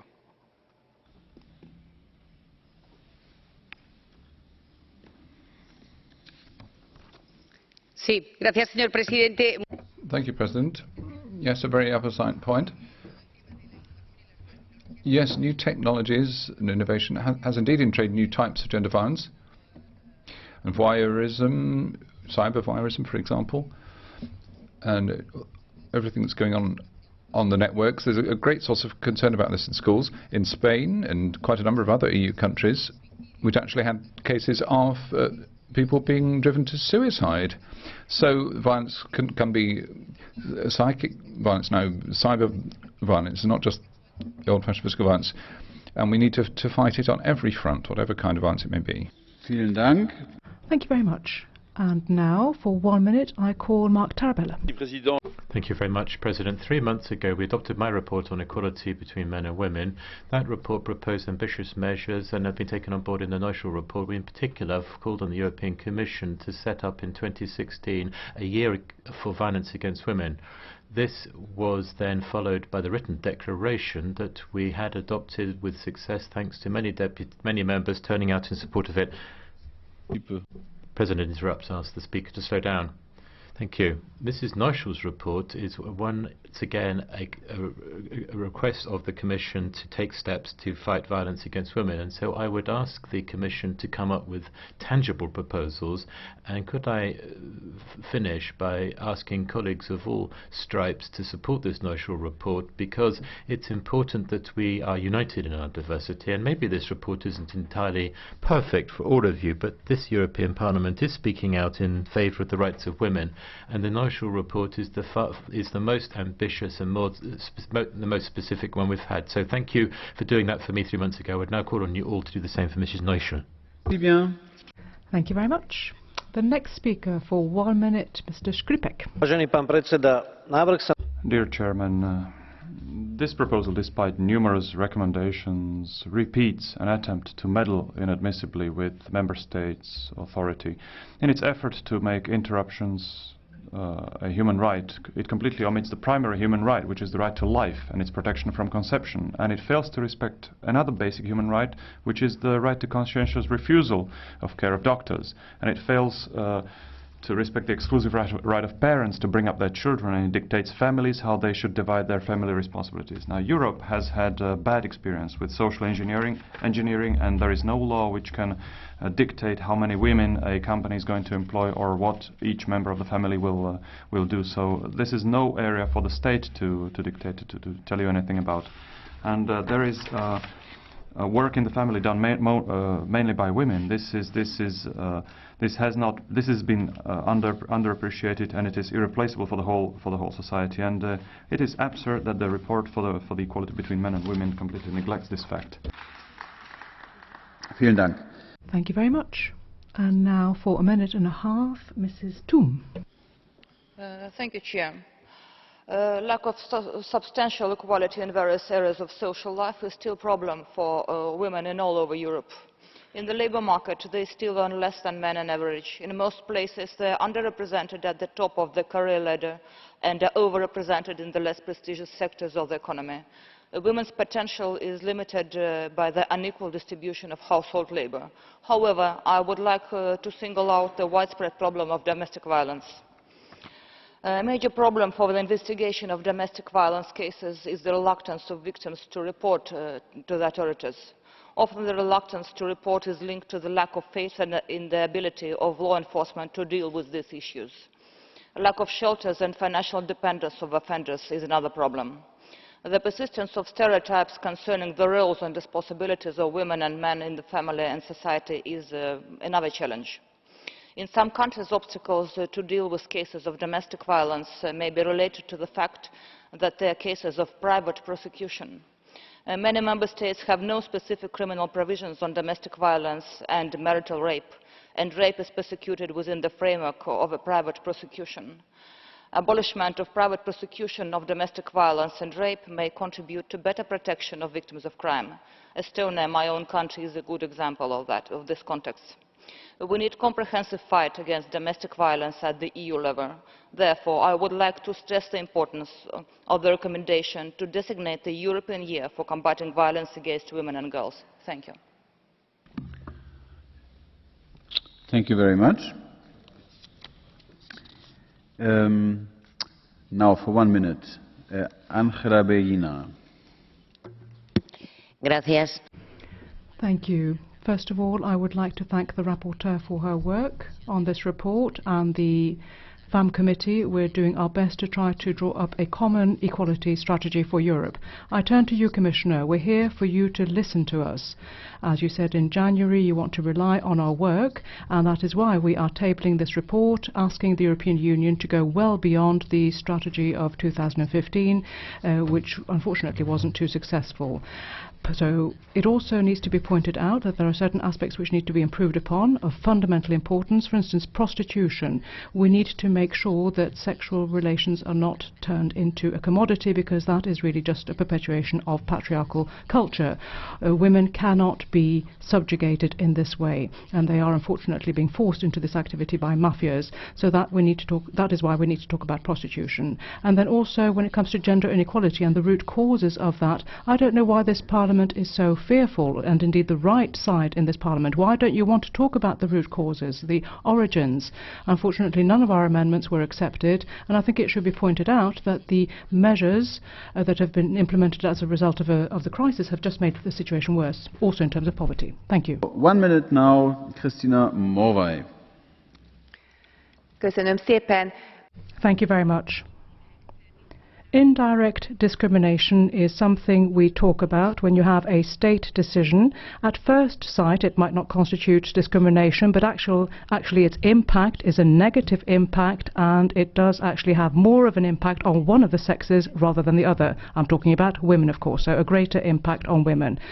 And such indirect discrimination is what happens, for instance, in Hungary, because you've got one government after another, for instance, the current government, who took a decision when it came to carers, when it came to those who work in creches, in kindergartens, those who are working in the social sphere, those who are teachers. Basically, they are not, their wages are not increased. There's a freeze on wages. Their income is not increased. And this is 10 years down the road after we joined the European Union. So we still find ourselves in this disgraceful situation. The Hungarian state is in a disgraceful situation because a carer, for instance, earns something like 300 euros per month. That's all. And we're talking primarily about women. Do you think that women will not stand up and speak out against that? They are standing up, and they are on the streets, they are demonstrating. So please support them. They must be supported, and make sure that this issue is an issue that is taken on board by the European Parliament and included in its programme. Thank you. Vielen Dank. Jetzt für 2 Minuten, Anna Zaborska. Thank you. For 2 minutes now, Mrs. Zaborska. Thank you, President, Commissioner. The Universal Declaration of Human Rights says all human beings are born free and equal in dignity and rights. All people, men and women. However, this equality is not and shouldn't be understood as sameness. The presented report is going far beyond the framework of our treaties. It is a new and worse variation of the infamous Estrela report, which tries to take over powers of member states. It is in particular such ignorance which we show, and which is a reason for an increased mistrust of people in the EU, because you cannot trust anyone who makes use of any opportunity to break a valid deal. It is so that it might be the case that the right of children to know their parents, which is also enshrined in the UN Convention on the Rights of the Child, will be not included. The report includes also requirements to expand services of assisted reproduction for everyone, and in a way also the legalization of surrogate motherhood. This report forces on people lack of respect to human life and its dignity, forces on them the sameness and rights which are not counterweight by responsibility. It forces on social engineering based on gender ideology, which denies and attempts to censor natural sciences and human sciences. There are several parts of the text which I would like to support. However, I must reject the report, and I hope that everyone who has a good moral compass will join me in my effort. The only way we can do tomorrow is to reduce this evil and to vote in favor of the alternative resolution. Thank you. Vielen Dank, Frau. Thank you very much, Mrs. Zaborska. For 2 minutes now, Mrs. Ward. I'd like to thank my colleague Maria Neuchel for the report, and also to all the men who've spoken in support of these progressive amendments today. Tomorrow's vote will determine much of the EU's gender equality strategy for years to come, affecting the lives of more than 250 million women and also 250 million men. And I am proud to be a good mother to 2 of them. From this chamber, we must issue a strong and ambitious call for action in view of a reality where 1 out of 3 women suffers from physical or sexual violence, the most large-scale violation of human rights in Europe. That is a reality we simply cannot accept. We need to have a clear strategy supporting victims of violence, providing access to justice, and have member states in the EU implement the Istanbul Convention on combating violence against women. We must also address the social causes of violence. We must call upon member states to implement strategies on education for gender equality and for sex and relationship education. Educating children and young people to respect one another, educating for reciprocity and consent is the key to combating the sexist cultural attitudes that enable violence. We must call for education against gender stereotypes, homophobia and transphobia. The representation of women in the media, in culture and in arts is also crucial for combating violence and for gender equality in general. Empowering women through positive role models, raising awareness of the diversity of gender roles, telling the stories of survivors of violence and of women's success stories in the fields of science, technology, business and society at large. We must also look to raise awareness and hear the stories of women in marginalised communities and their daily struggles. Women asylum seekers, migrants, women in rural communities, Roma, minority women, women with disabilities, women in rural communities, carers, LGBTI, women with mental health conditions, and any gender equality strategy must include all of these. Thank you. For 1 minute now, Marek Jurek, please.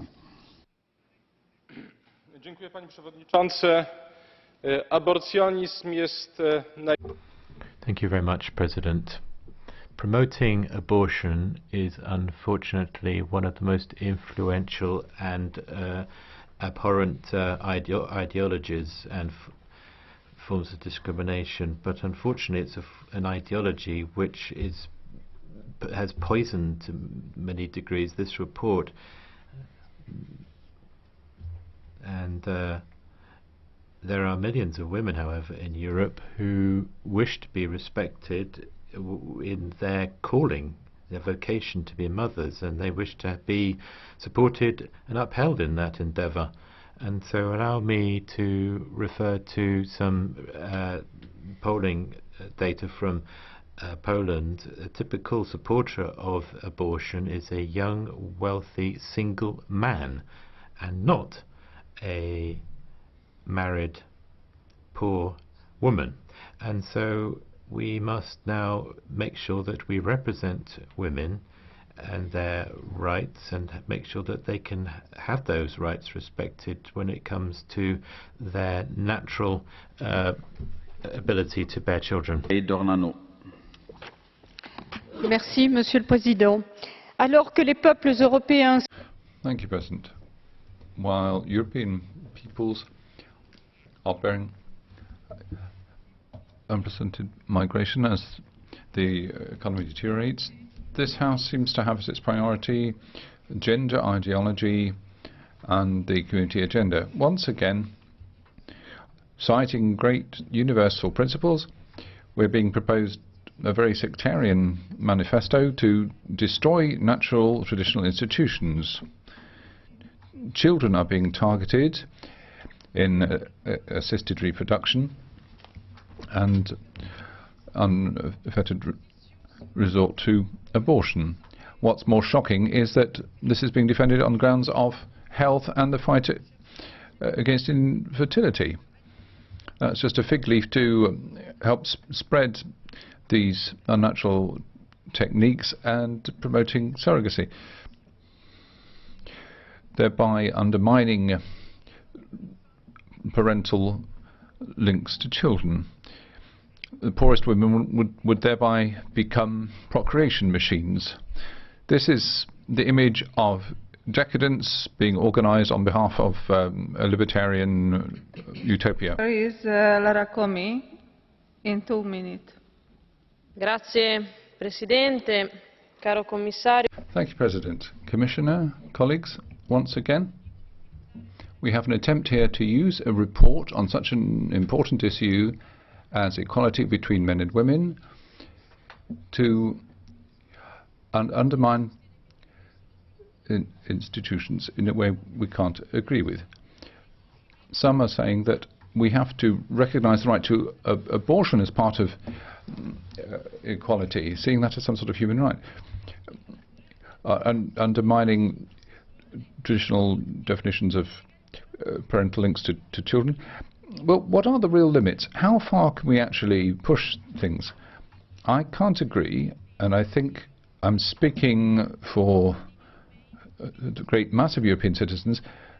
They can't understand how it is that this Parliament gets so exercised in working on these issues, in some instances actually exceeding the limits in the division of powers between the European institutions and the Member States, and ignoring the real relations between men and women and their relations in terms of equality in their daily lives. Where are we actually heading? We need to establish the right priorities, the proper goals that deserve support as we seek progress for people in our societies. So let's not use this as an escape lane to avoid tackling the real issues. Now, we need a balanced approach in applying our political action. We have this alternative motion. I would call on all members from all the other groups to read it very carefully and support it. In my comments, I haven't dwelt on the issue that so many other colleagues have raised regarding children. I think that to protect children, very often we have to return to a childlike way of thinking ourselves, because otherwise we will too often go to extremes. Thank you very much. And now I call Mrs. Ayala Sender for 2 minutes. Thank you very much, Madam President. Congratulations to the rapporteur for a rather balanced report, and I think it's very much in line with what this Parliament has done before. I don't quite understand the alternative resolution, because I don't think that's the right thing to do vis-à-vis the past. So this instrument that we've had so far has been useful in terms of equal pay, in terms of putting an end to sexist violence and equality when it comes to our external action. However, we've been short of funds. The European Union never grants itself the funds that we need in order to meet these big ambitions that citizens also want. Impact assessment has been rather limited. We didn't have deadlines, and I think it's important for us to make sure that Europe doesn't only set objectives but also mechanisms to roll them out. We can do this. We need to put an end to sexist violence, gender violence against women in everyday life. We also need to look at employment and maternity issues, and we need to, of course, act against prostitution and trafficking in women, or indeed feminicides, which we can't even put a figure to because the EU so far has not been able to come up with a definition, a comparable definition that would allow us to tackle the phenomenon and compare data. We also need an EU strategy in order to fight the impact of the crisis. When it comes to poverty, we need, of course, also to look at the manifold forms of discrimination against women, you know, migrant women, poor women, ethnic groups, elderly women, and so on and so forth. There are so many different levels. We need to be leaders when it comes to this.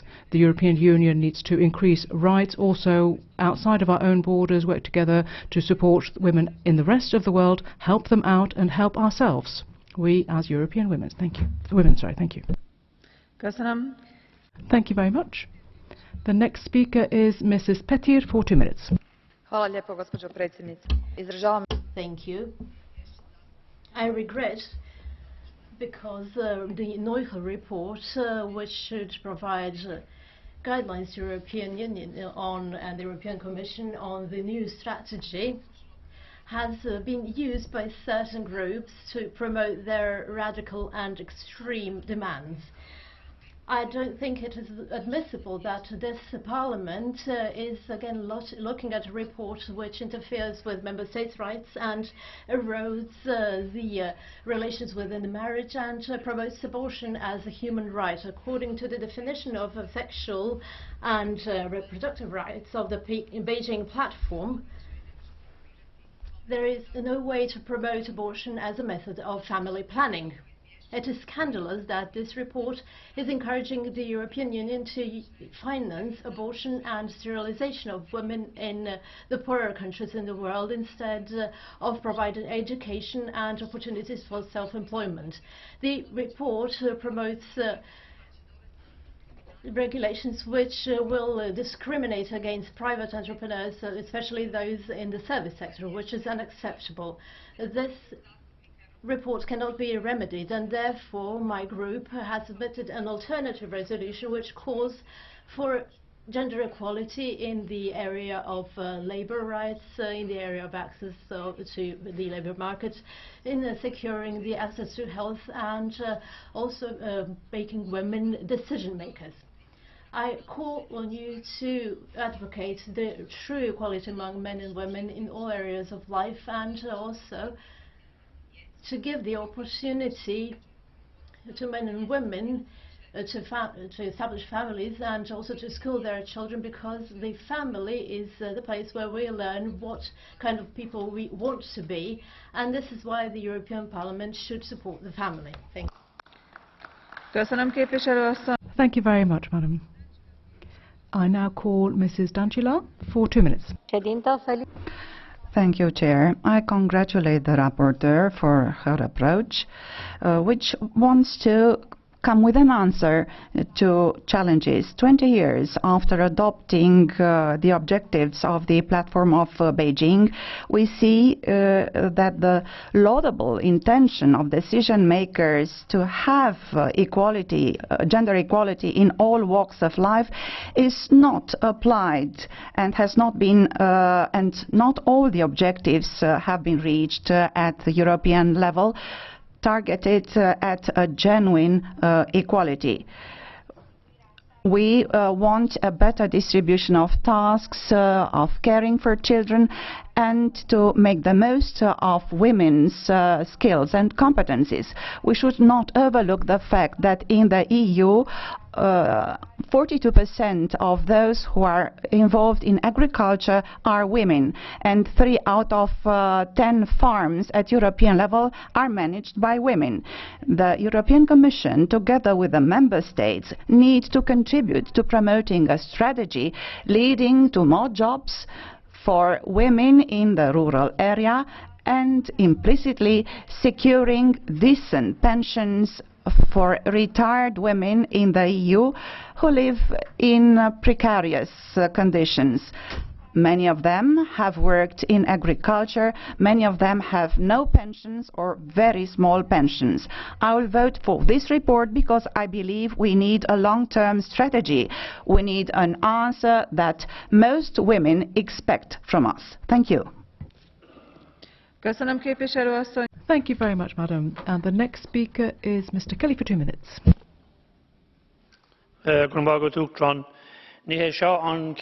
Thank you, President.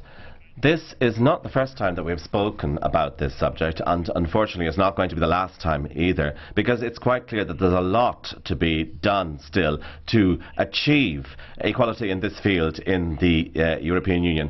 And that's why it's a pity that we're not going to have an equivocal, clear, unanimous vote about this. Now, on the subject of subjects such as abortion and education, there are problems here.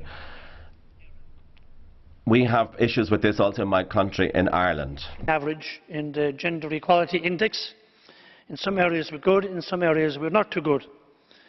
For instance, in our national parliament, only 27 of the 166 TDs are female. And as a result of that, in next year's elections, parties will have to have 30% females in their candidates. On the other hand, here in Brussels and in Strasbourg, 6 of our 11 MEPs are women, and 12 of the 14 in the island of Ireland are women indeed. So things are improving in some respects, not in others. At the same time, I think some of the most powerful positions in Ireland are held by women. Taoiseach, Minister for Justice, Attorney General, Chief Justice, DPP, Garda Commissioner, the European Ombudsman, Emily O'Reilly is an Irish woman, and 2 of our last 3 presidents, Mary McAleese and Mary Robinson, were excellent presidents. So that shows that if women are given the opportunity, they can do the job. So that is something we need to work on. One area, though, which we are not happy about, is that perhaps because of the recession, the pay gap between men and women has widened in Ireland to 14.4%. That's something that must be addressed as a matter of urgency. Thank you very much, Mr. Kelly. And the next speaker is Mrs. Jourová for 2 minutes. Благодаря, госпожо председател. Искам да поздравя Мария Нойхен за отлично... Thank you, Chair. I would like to congratulate Maria Neuchen for her excellent report. It has been some time now since we've seen such a clear paper with courageous decisions we are to support by voting for them, with a courageous vision of what politics should be like. Yet we have to be absolutely honest. We have not achieved very much. As for equality between men and women, they are good strategies and proposals, but we do not act on them, and hardly anyone will believe in our concern, given that the maternal leave directive is still being passed on between different European institutions. 1 in 3 women is subject to violence, while we are still wondering and pondering what year should be dedicated to the fight against violence.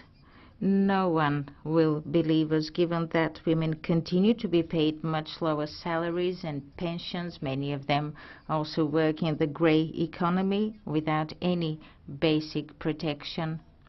No one is going to believe us if we talk about sovereignty or subsidiarity, while we refuse women their basic rights. We focus our efforts today on saving thousands of refugees on our external borders, yet we hear of a growing number of cases of exploitation of female refugees who work for miserable pay in order to save their families, and there are a growing number of cases of secondary traffic of women on European territory. If we fail to find the right decisions today, it will be too late tomorrow, and it is the failure of both the European Union and Member States. It's important to support the report Neuchen. Thank you very much, Madam. And the next speaker is Mrs. Corazza-Bildt for 2 minutes. Thank you very much, President. Violence against women, according to this report, is used in a weapon of war in Ukraine, but also this is happening therefore in Europe today. The equality strategy is one where we must adopt a position of zero tolerance against violence against women. It doesn't matter where that takes place, whether it's sexual violence, violence against children or whatever. And European legislation must criminalise, prevent and fight against these heinous crimes, and it must be upheld.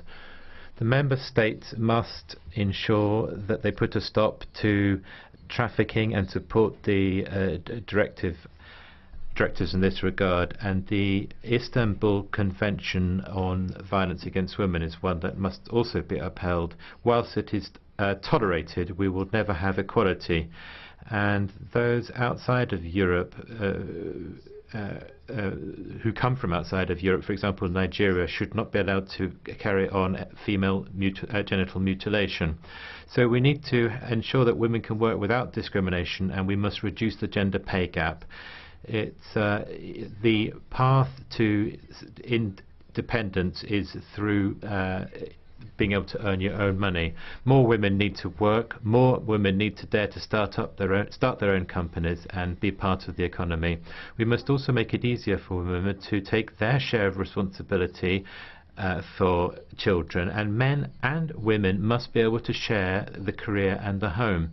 But we should turn maternity leave into parental leave, and nevertheless that remains a matter for the Member States.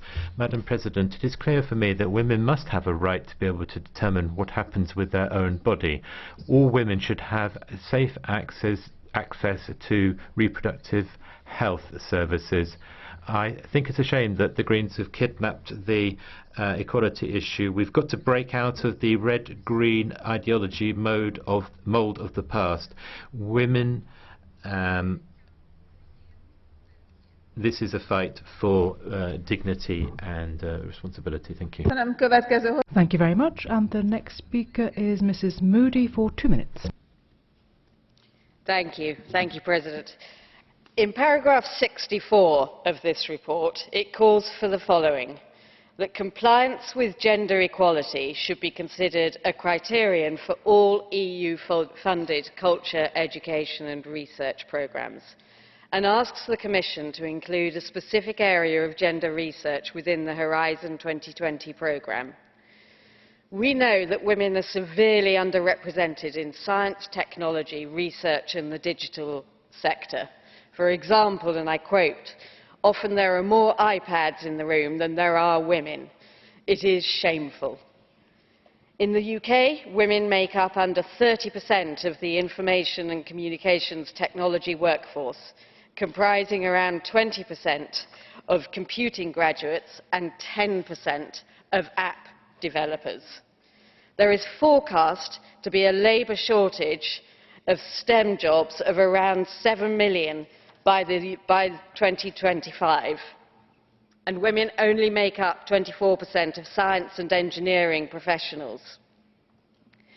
We know this is because women drop out of STEM and IT subjects very early in the education process. Female participation in IT apprenticeship programmes and computer science degrees is only 21% and 19% respectively. In secondary education, where girls choose their own subjects, only 8% of girls in the UK choose computer studies. So the EU has a social, moral and economic duty to ensure a gender focus and equal gender participation in STEM sectors. More women in science and technology is good for the economy. It's good for society. And above all, it is the right thing to do, because it gives women and girls a choice about how they want to lead their lives. The EU can help to achieve this in this report today by voting for it and ensuring gender issues are mainstreamed in Horizon 2020 programme. Thank you. Thank you very much, Madam. And I now call Mr. József Nagy for 2 minutes. Thank you very much.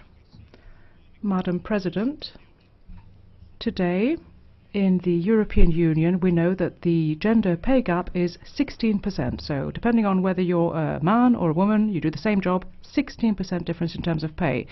You know, we would need quotas in order to make sure that women become leaders in society, in economics. And then when it comes to maternity and mothers, the fact that women have a right to maternity leave, whereas in fact often they're being penalised for going on maternity leave. You know, under those circumstances, I think it is really rather a disgrace that some political groups are trying to introduce completely extraneous subjects into such a debate. I think that's really wrong.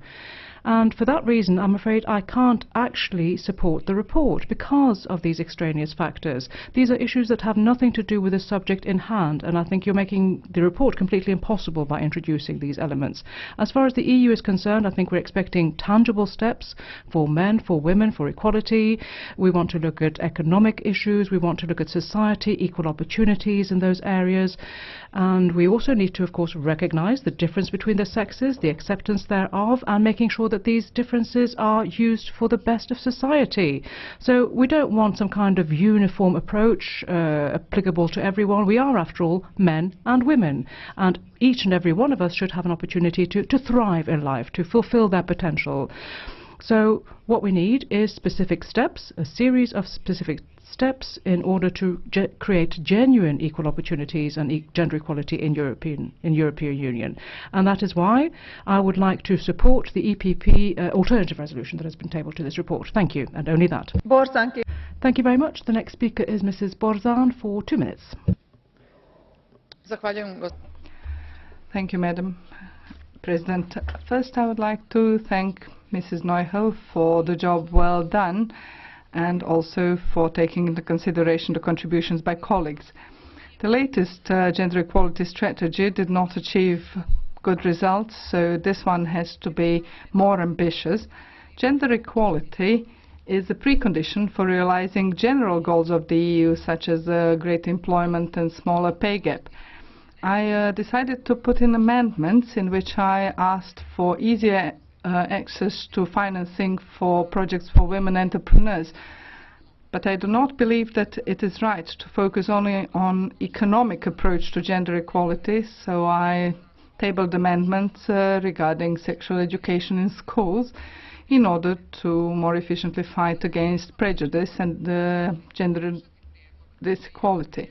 Now we can decide, shall we support a proposal by several political options of the European Parliament, and which was adopted at the Parliamentary Committee, or the later alternative proposal by one political option. Namely, we, members of the European Parliament, have to take decisions, have the obligation to take decisions which will positively affect the lives of EU citizens, and not those proposals which we already know will be only a dead word on paper. So the alternative proposal is nothing else but a bureaucratic document that doesn't do any good either, and does not involve the most important element of this fight, which is decreasing violence against women, fighting against double discrimination, for example, of the Roma, etc., and women with disabilities.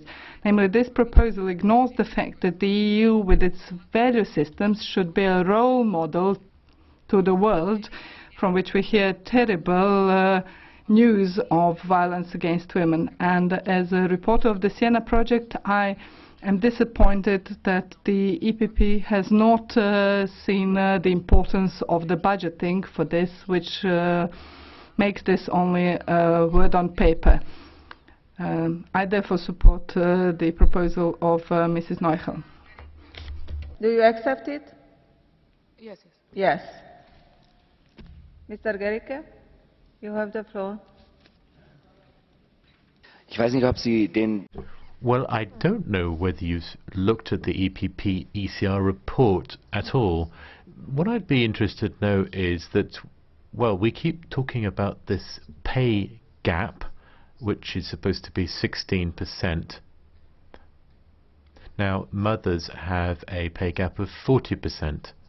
That 40% pay gap, is that taken into account in the NOICHL report at all, I wonder? Or is motherhood perhaps something that also belongs in the Middle Ages? Apsolutno ne smatram. I absolutely do not believe that mothers and motherhood is something that belongs in Middle Ages.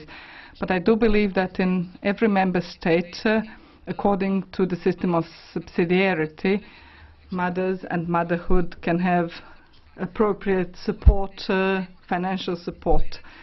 Therefore, I do not believe that the strategy has to contain all the elements, because some of the elements can be regulated in the respective member states.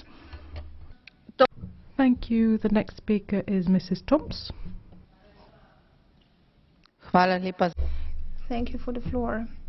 In my speech, I will concentrate on what I find very important area where gender equality has not been achieved in full, and which is also an area where in relatively short time we could achieve a progress. And this is the participation of women in companies and leading positions in the economy. It is unacceptable that there are still big differences when it comes to the participation and membership on the most important boards. Compared to men, women in the European Union are better educated, and according to various studies, the better equilibrium between men and women can improve the competitiveness of the European Union and improve its position on international markets. Why is not that happening? If we really want to achieve a progress, we have to make changes in the education process itself. It is the education process which should encourage entrepreneurship and break stereotypes about men bosses. Stereotypes are still very present in the corporate sector and politics in society at large, and I believe that the European Commission and the European Parliament did a lot, but I hope that the Council will find a suitable solution and continue negotiations on the Women on Board Directive. The first responsibility lies with the Member States, that is true, and the system of quotas does bring certain results, although I have still some reservation in that respect. Thank you very much, Madam. And the next speaker is Mr. Niedermüller for 2 minutes. Thank you very much, Madam President. First and foremost, I would like to give thanks to the rapporteur for this excellent report. It really is forward-looking.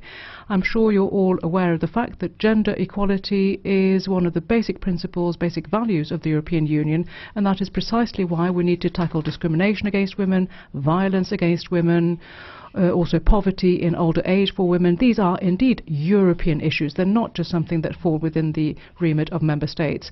And we can, of course, refer to subsidiarity, but nevertheless, these are European problems and problems for European societies.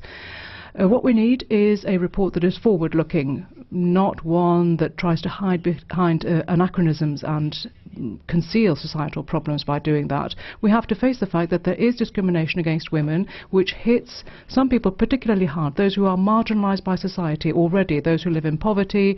We're not just talking about discrimination against women, we're also talking about discrimination because of ethnic belonging. For instance, Roma women, that's a good example, or indeed those women who are in poverty, who are not very well educated, they don't have enough training, and for that reason they cannot get a job, and if they do get a job, then unfortunately they have to work under very undignified conditions. What we need is a new strategy, a new way of tackling things, a new approach, and we also need to make sure that we pay special attention to women whose skills have changed, or skill needs have changed, also the elderly, the LGBTI community, the Roma community. I think that the European Commission needs to do whatever it can in order to come up with new education programs and training programs for these members of society. That's the only way of going forward. It's the only way of tackling all forms of discrimination against women. We must put an end to all of it. We can't forget these people. These people find themselves in dire straits, in poverty. That's why we need quality education. We need to have help in terms of children's education, social support, social benefits, and we need special programs. Without that, we won't be able to move forward at all. Thank you. Thank you very much, sir. And the next speaker is Mrs. Ribeiro for 2 minutes. Thank you, Madam President. More than 35 years since the UN Convention on the Elimination of All Forms of Discrimination Against Women, we're still working out strategies to ensure equality between women and men in the European Union. That's a very sorry state of affairs. Nonetheless, the report we are debating is ambitious. It provides the means to achieve its objectives. Madam Commissioner, although we're familiar with the progress of the European Union on gender equality, and the fact that we are both in a position to be here debating this matter in this Parliament tonight, there's still a long way to go. You can't deal with different things in the same way. We need to look at everyone's specific needs. I think that has to be the new paradigm for gender equality, and so I would defend a position where men and women have the same basic rights in access to fairly paid work, in equal conditions, and in the political sphere, and sharing family rights too. But the key piece to underpinning every type of equality is, of course, education. Power, knowledge is power, and so we need to create the necessary conditions for access to education for all women and men, so that right from an early age we can fight against the kind of stereotypes that throughout their lives inhibit the full development of people's personalities. We need to contribute to a fairer society, and with that in mind, I think it's important to make the full use of the existing tools available to us, such as the Istanbul Convention. Physical, ideological and religious violence are still sorry realities. Women need our help. So they're still victims of the system, and a lot remains to be done. Thank you very much, Madam. And the next speaker is Mrs. Post for 2 minutes. Thank you. Let me begin by saying that I wasn't here for the start of the debate, but what I've heard is real anti-feminist policy coming from that side of the room. It's totally unacceptable in a modern EU this year, 2015. Well, we need a new equality strategy that is targeted to the future and the values that we support in the EU. We talk about discrimination on the basis of gender. This is exactly what is happening. It's a legitimization of this kind of discrimination. Now, we're talking about equality, but we need to talk about discrimination on the basis of gender. I think the report is extremely good, and I'd like to thank the rapporteur for it. It really gets to grips with inequality, and it tries to focus on those things that create the inequality between men and women and that don't really fit into any conventional categories. It's important that we do get a strategy for women's rights and gender equality in Europe. I'm really delighted that the report has stressed that it would be beneficial to promote equal opportunities for all sections and both genders, for men and women, therefore at all levels throughout Europe, including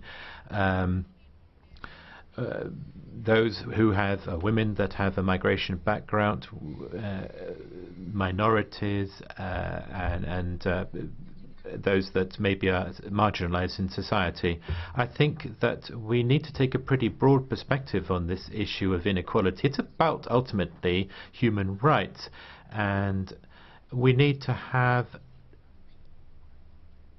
equality, but we shouldn't deprive women of the right to abortion or determine their own what happens with their own bodies. I think the EPP is really trying to drag us backwards, and really they're trying to oppose what the European Parliament has adopted previously. So we support an equality policy where we really can ensure that women and men are properly equal. Thank you. Thank you. And the next speaker is Mr. Scheinfeld for 2 minutes. Dziękuję, Pani Przewodnicząca. Sprawa równości ludzi wobec prawa. Thank you very much. Equality. the right to equality, equality between people. That is one of the greatest civilizational challenges that we face. And to take a leadership role in this area is precisely what the EU has chosen to do. We have to unfortunately overcome inequality in our member states. We also have discrimination against women, which is part of that picture. We have differences in terms of treatment. Now, how can we overcome this? Well, I think we must think about education. Education, schools, these are the most important instruments in terms of overcoming stereotypes. And also making sure that these issues are taken seriously, that there's awareness, because sometimes tradition comes in, religion comes in, and that can give a warped perspective. We need to, of course, make sure that there's no blocking of progress by conservative forces. So, really, as politicians, we are called upon to act, particularly in the member states, of course. Politicians in our member states need to take these responsibilities on board. There was another point that I wanted to raise, a third point that I wanted to flag, where we need radical changes. The whole issue of the labour market, employment, the pay gap, and the fact that working time, flexibility of working time, these are really important concepts. Women need to be able to develop their full potential just as men do. Until we have that, we will not have equality. In terms of the strategy, I think that what is suggested here is very much in tune with what we would like to see too. Thank you. Scheinfeld, you have a blue card from Ms. Gill. Do you accept? Do you accept it? Bardzo proszę. Yes. Yes. President, I agree with Mr. Sensveld that educating children and young people is key to achieving gender equality and especially ending, I think, violence against women. And teaching boys and girls to respect one another is really important. But do you think that representation of women and of girls and boys in the media is also a problem, that we need to address that as well as having policies addressing education too at the same time? So we need to address both as a priority. Mr. Scheinfeld? Jestem przekonany, że w tej sprawie należy edukacja. Thank you. I'm convinced that education is a concept to be understood broadly. I'm not just talking about education in our schools. I'm not just talking about children or young people, because I'm convinced that in many member states of the European Union, what we have at the moment is a level of education that is insufficient. But like I said, I'm not just talking about children, young people. I'm also talking about educating adults. In other words, combating stereotypes, cliches, preconceived ideas. And once again, sometimes this has to do with religion. Religion might be a cause behind some of these ideas. That too needs to be tackled. And I'm talking about adults that time around. There is Ms. Rosier. Thank you, Madam President. They spend twice as much time as men doing housework and taking care of children. Their pay is always lower than that of men. Their rights are regularly challenged, and a third of them have already experienced sexual or physical violence. This is the situation that women face in the European Union today. Abortion, assisted reproduction for all couples, sexual education or reform of maternity leave, these are the solutions that have been proposed to fight against inequality and prejudice. And the text of Marianne NOICHL is a very progressive text in that regard. Maybe it's a little bit too progressive for some, because an alternative resolution has been tabled by the EPP, and that resolution tries to backpedal on some of the fundamental achievements for women. No reference to equality of genders, no budgetary commitments, no reference to abortion. Basically, it's moving backwards for women, even for those things that are easy to solve, the employment for women and their working conditions. The Conservatives refuse to allow women full refuse to allow them to avail themselves of the full sexual and reproductive rights. They manoeuvre and they misinform people and use the pretext of assisted reproduction of abortion to justify refusing the equal conditions for men and women in the professional world. So women tend to have less access to the labour market. There's more inequality. They have lower pay than men. Less, and yet they tend to be affected more by unemployment. They tend to be having to look after children, even when they have a male partner. And so women in the labour market tend to be better qualified, but even with better education, they don't necessarily get a job that is in line with their educational level. And so we need this plan in Europe to bring about equality, and it is a good thing that this report is proposing more flexible forms of work so that men and women can actually better reconcile their professional and family lives. And after the Mark Tarabella report, I hope that we will now manage to support this report and provide this new impetus for men and women in Europe. Thank you very much. The next and last speaker is Mrs. Giuffrida for 1 minute. 1 minute. Grazie, Presidente. Quest'Aula si è spesso... Thank you, President. Very often there's been confrontation in this House when it comes to women's rights. Unfortunately, the reality is there are issues there that we can't ignore. Maternity leave, feminine genital mutilation, sex crimes, various issues within the debate have shown how urgently we do need a strategy on equality between men and women. It has to be followed through with clear policies which will be effective. I don't believe that one or two pieces of legislation will suffice to change things. It's important in upholding people's rights, which are often overlooked. But what we need above all is a culture shift, which can only start in education and training. That's why we need funds and resources, not just fine wishes. And since you can't get equality with a directive, what we need to do is to teach our boys and girls to respect one another. That's what we need to be working towards. Thank you. Thank you very much, Madam. Honourable members, that brings an end to the individual speakers in this debate. We now move on to Catch the Eye. I will be able to give the floor to all members who have asked for the floor. Mr. Caputo was my first person on the list, but I understand that he's not in the chamber right now, so I now call Mr. Frunzulică. You have the floor, sir. Very much, Madam President. Dear colleagues, I strongly support the adoption of a new separate strategy on gender equality and women's rights in the European Union. It is especially important to prioritise the fight against violence against women.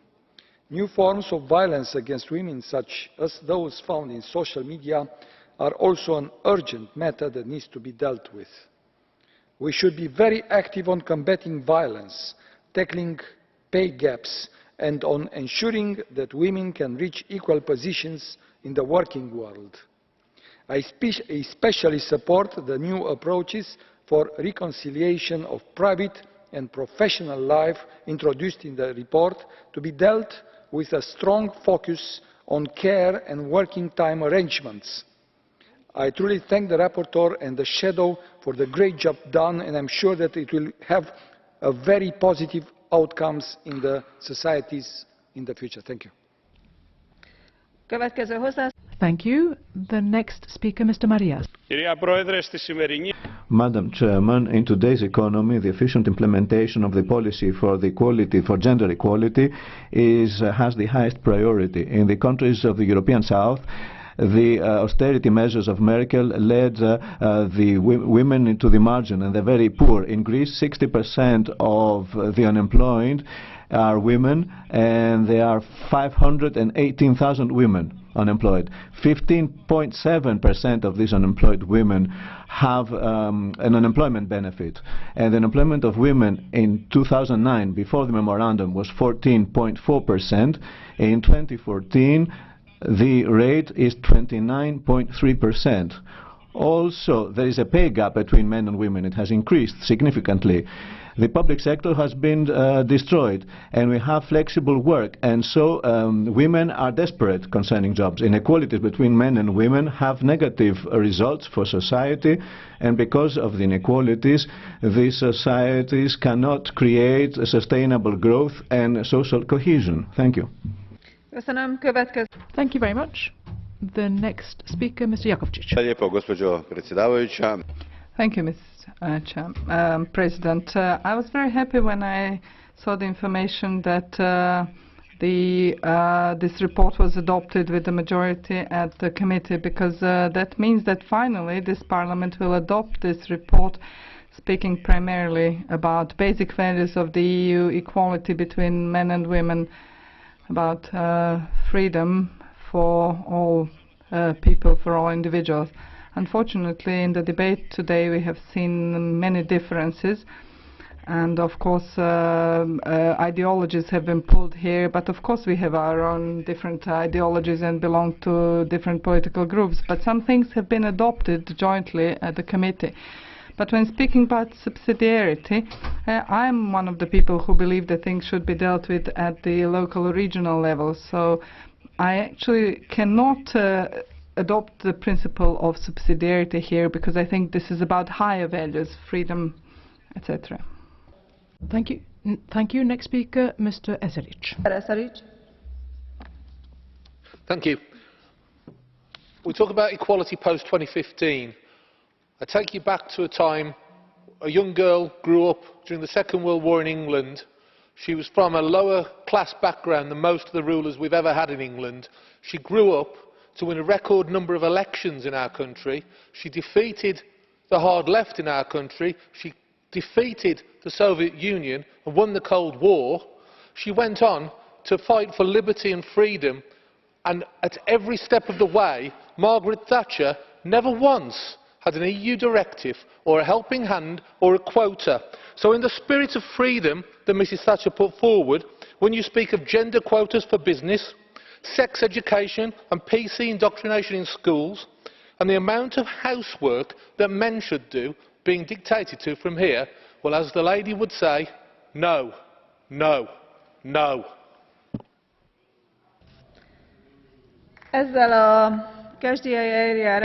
Thank you. That brings the Catch the Eye part of the procedure to an end, and I now call Mrs. Jourová on behalf of the Commission.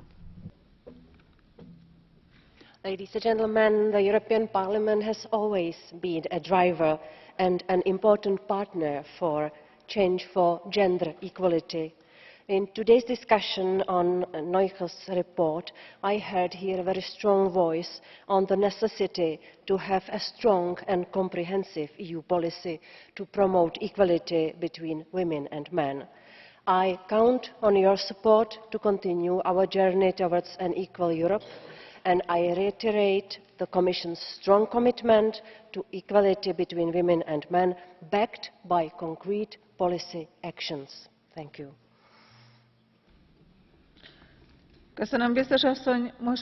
Thank you very much, Commissioner.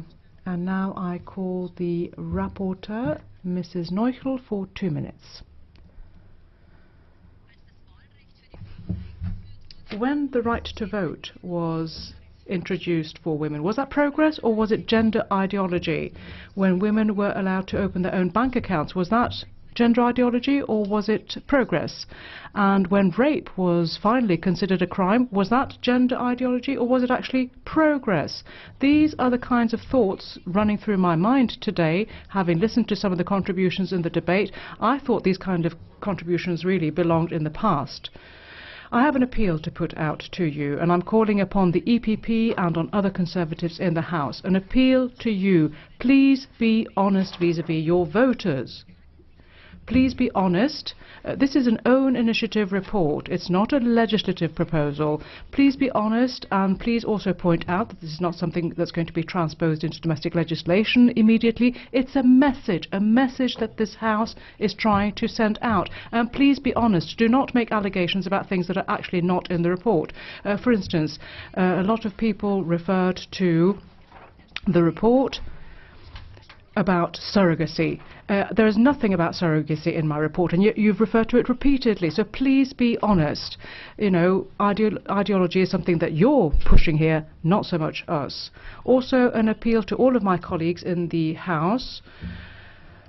20 votes in favour, 12 against. The report was supported by a collective body. It's not my report anymore. It was something that was approved by the committee, so it has committee support, and therefore I would call upon you today, please, to refer back the EPP alternative resolution, and please support this report. We've been working on it for months and months. Please support it. And I turn to you, Madam Commissioner. I have an appeal for you as well.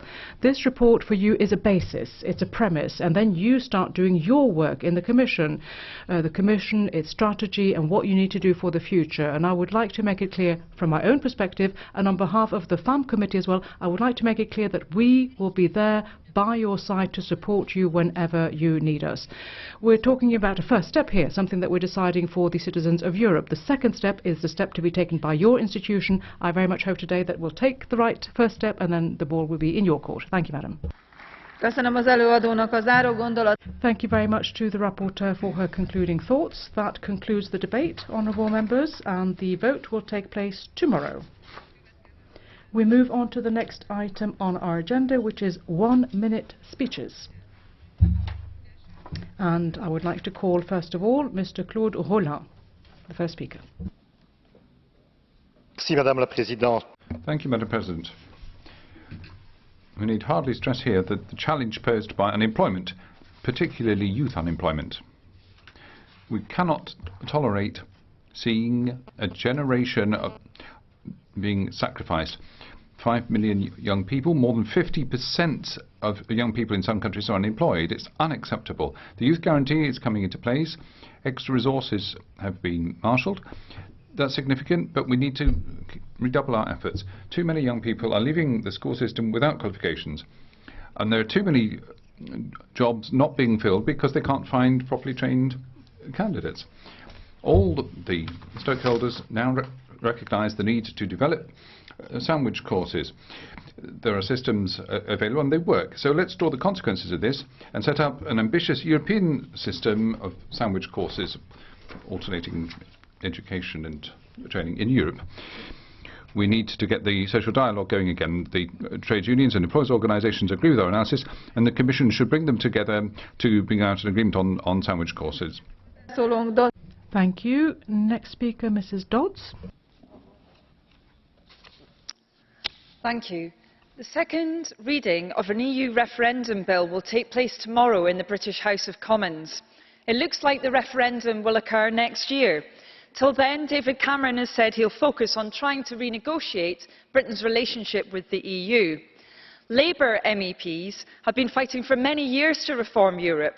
We've argued that the EU budget must focus more on promoting jobs and growth, that national parliaments should engage more with EU policy making, and that where EU regulations aren't working, they must be changed. But Cameron is taking Britain's name in vain in these negotiations.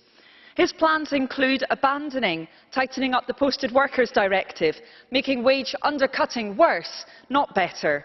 He's also trying to dilute protections within the Working Time and Agency Workers Directives and the Social Chapter. Yes, we need EU reform, but we need reform that works for employees, for pensioners, for the unemployed, and for the vast majority of businesses that accept the need for a minimum floor of protections at work. Thank you. Thank you very much. And the next speaker is Mr. Dzhambazki. Thank you, Madam President, dear colleagues, Madam Commissioner. The proposal made by the European Commission to establish quotas for the resettlement of illegal immigrants throughout the European Union is scandalous, and it affects directly my country's, Bulgaria's, interests. Bulgaria accepted 2.5 times more immigrants than Italy and Spain, and almost the same times more than Greece. So the quotas proposed by the European Commission are unjustified and run against my country's national interest. Article 73, therefore, should be invoked and there should be solidarity on an equal basis among the member states. Anything else would be a withdrawal from justice and equity. I insist that the European Commission should revisit its decision and declare Bulgaria as a country under particular pressure. Thank you. Thank you. I can't see Mrs. Thank you. I don't see Ms. Tom, so I will give the floor now to Ms. Harkin. Thank you. Today, Wolfgang Munches said it clearly. Greece needs to survive and eventually to prosper within the Eurozone. Anything less than that is surely not acceptable to the Greek people. With a 25% drop in income and debt piling up on all sides, the Greeks know that more of the same simply won't work. And if the rest of the Eurozone doesn't see what's in front of their noses, then they're just plain stubborn, they're happy to play with fire, or they simply don't care. This week, many of us will speak of the geopolitical importance of a trade deal with the US, and indeed we are right. Yet, at so many different levels, we have a geopolitical crisis sliding towards disaster within the Eurozone. Whether your cold logic tells you that we must preserve an intact Eurozone, or whether your social conscience cannot live with the impacts of the economic crisis on Greek citizens, it doesn't matter, because this has gone way beyond politics. European politicians have to stop playing to the gallery, whether it's Brussels, Strasbourg, Athens or Berlin.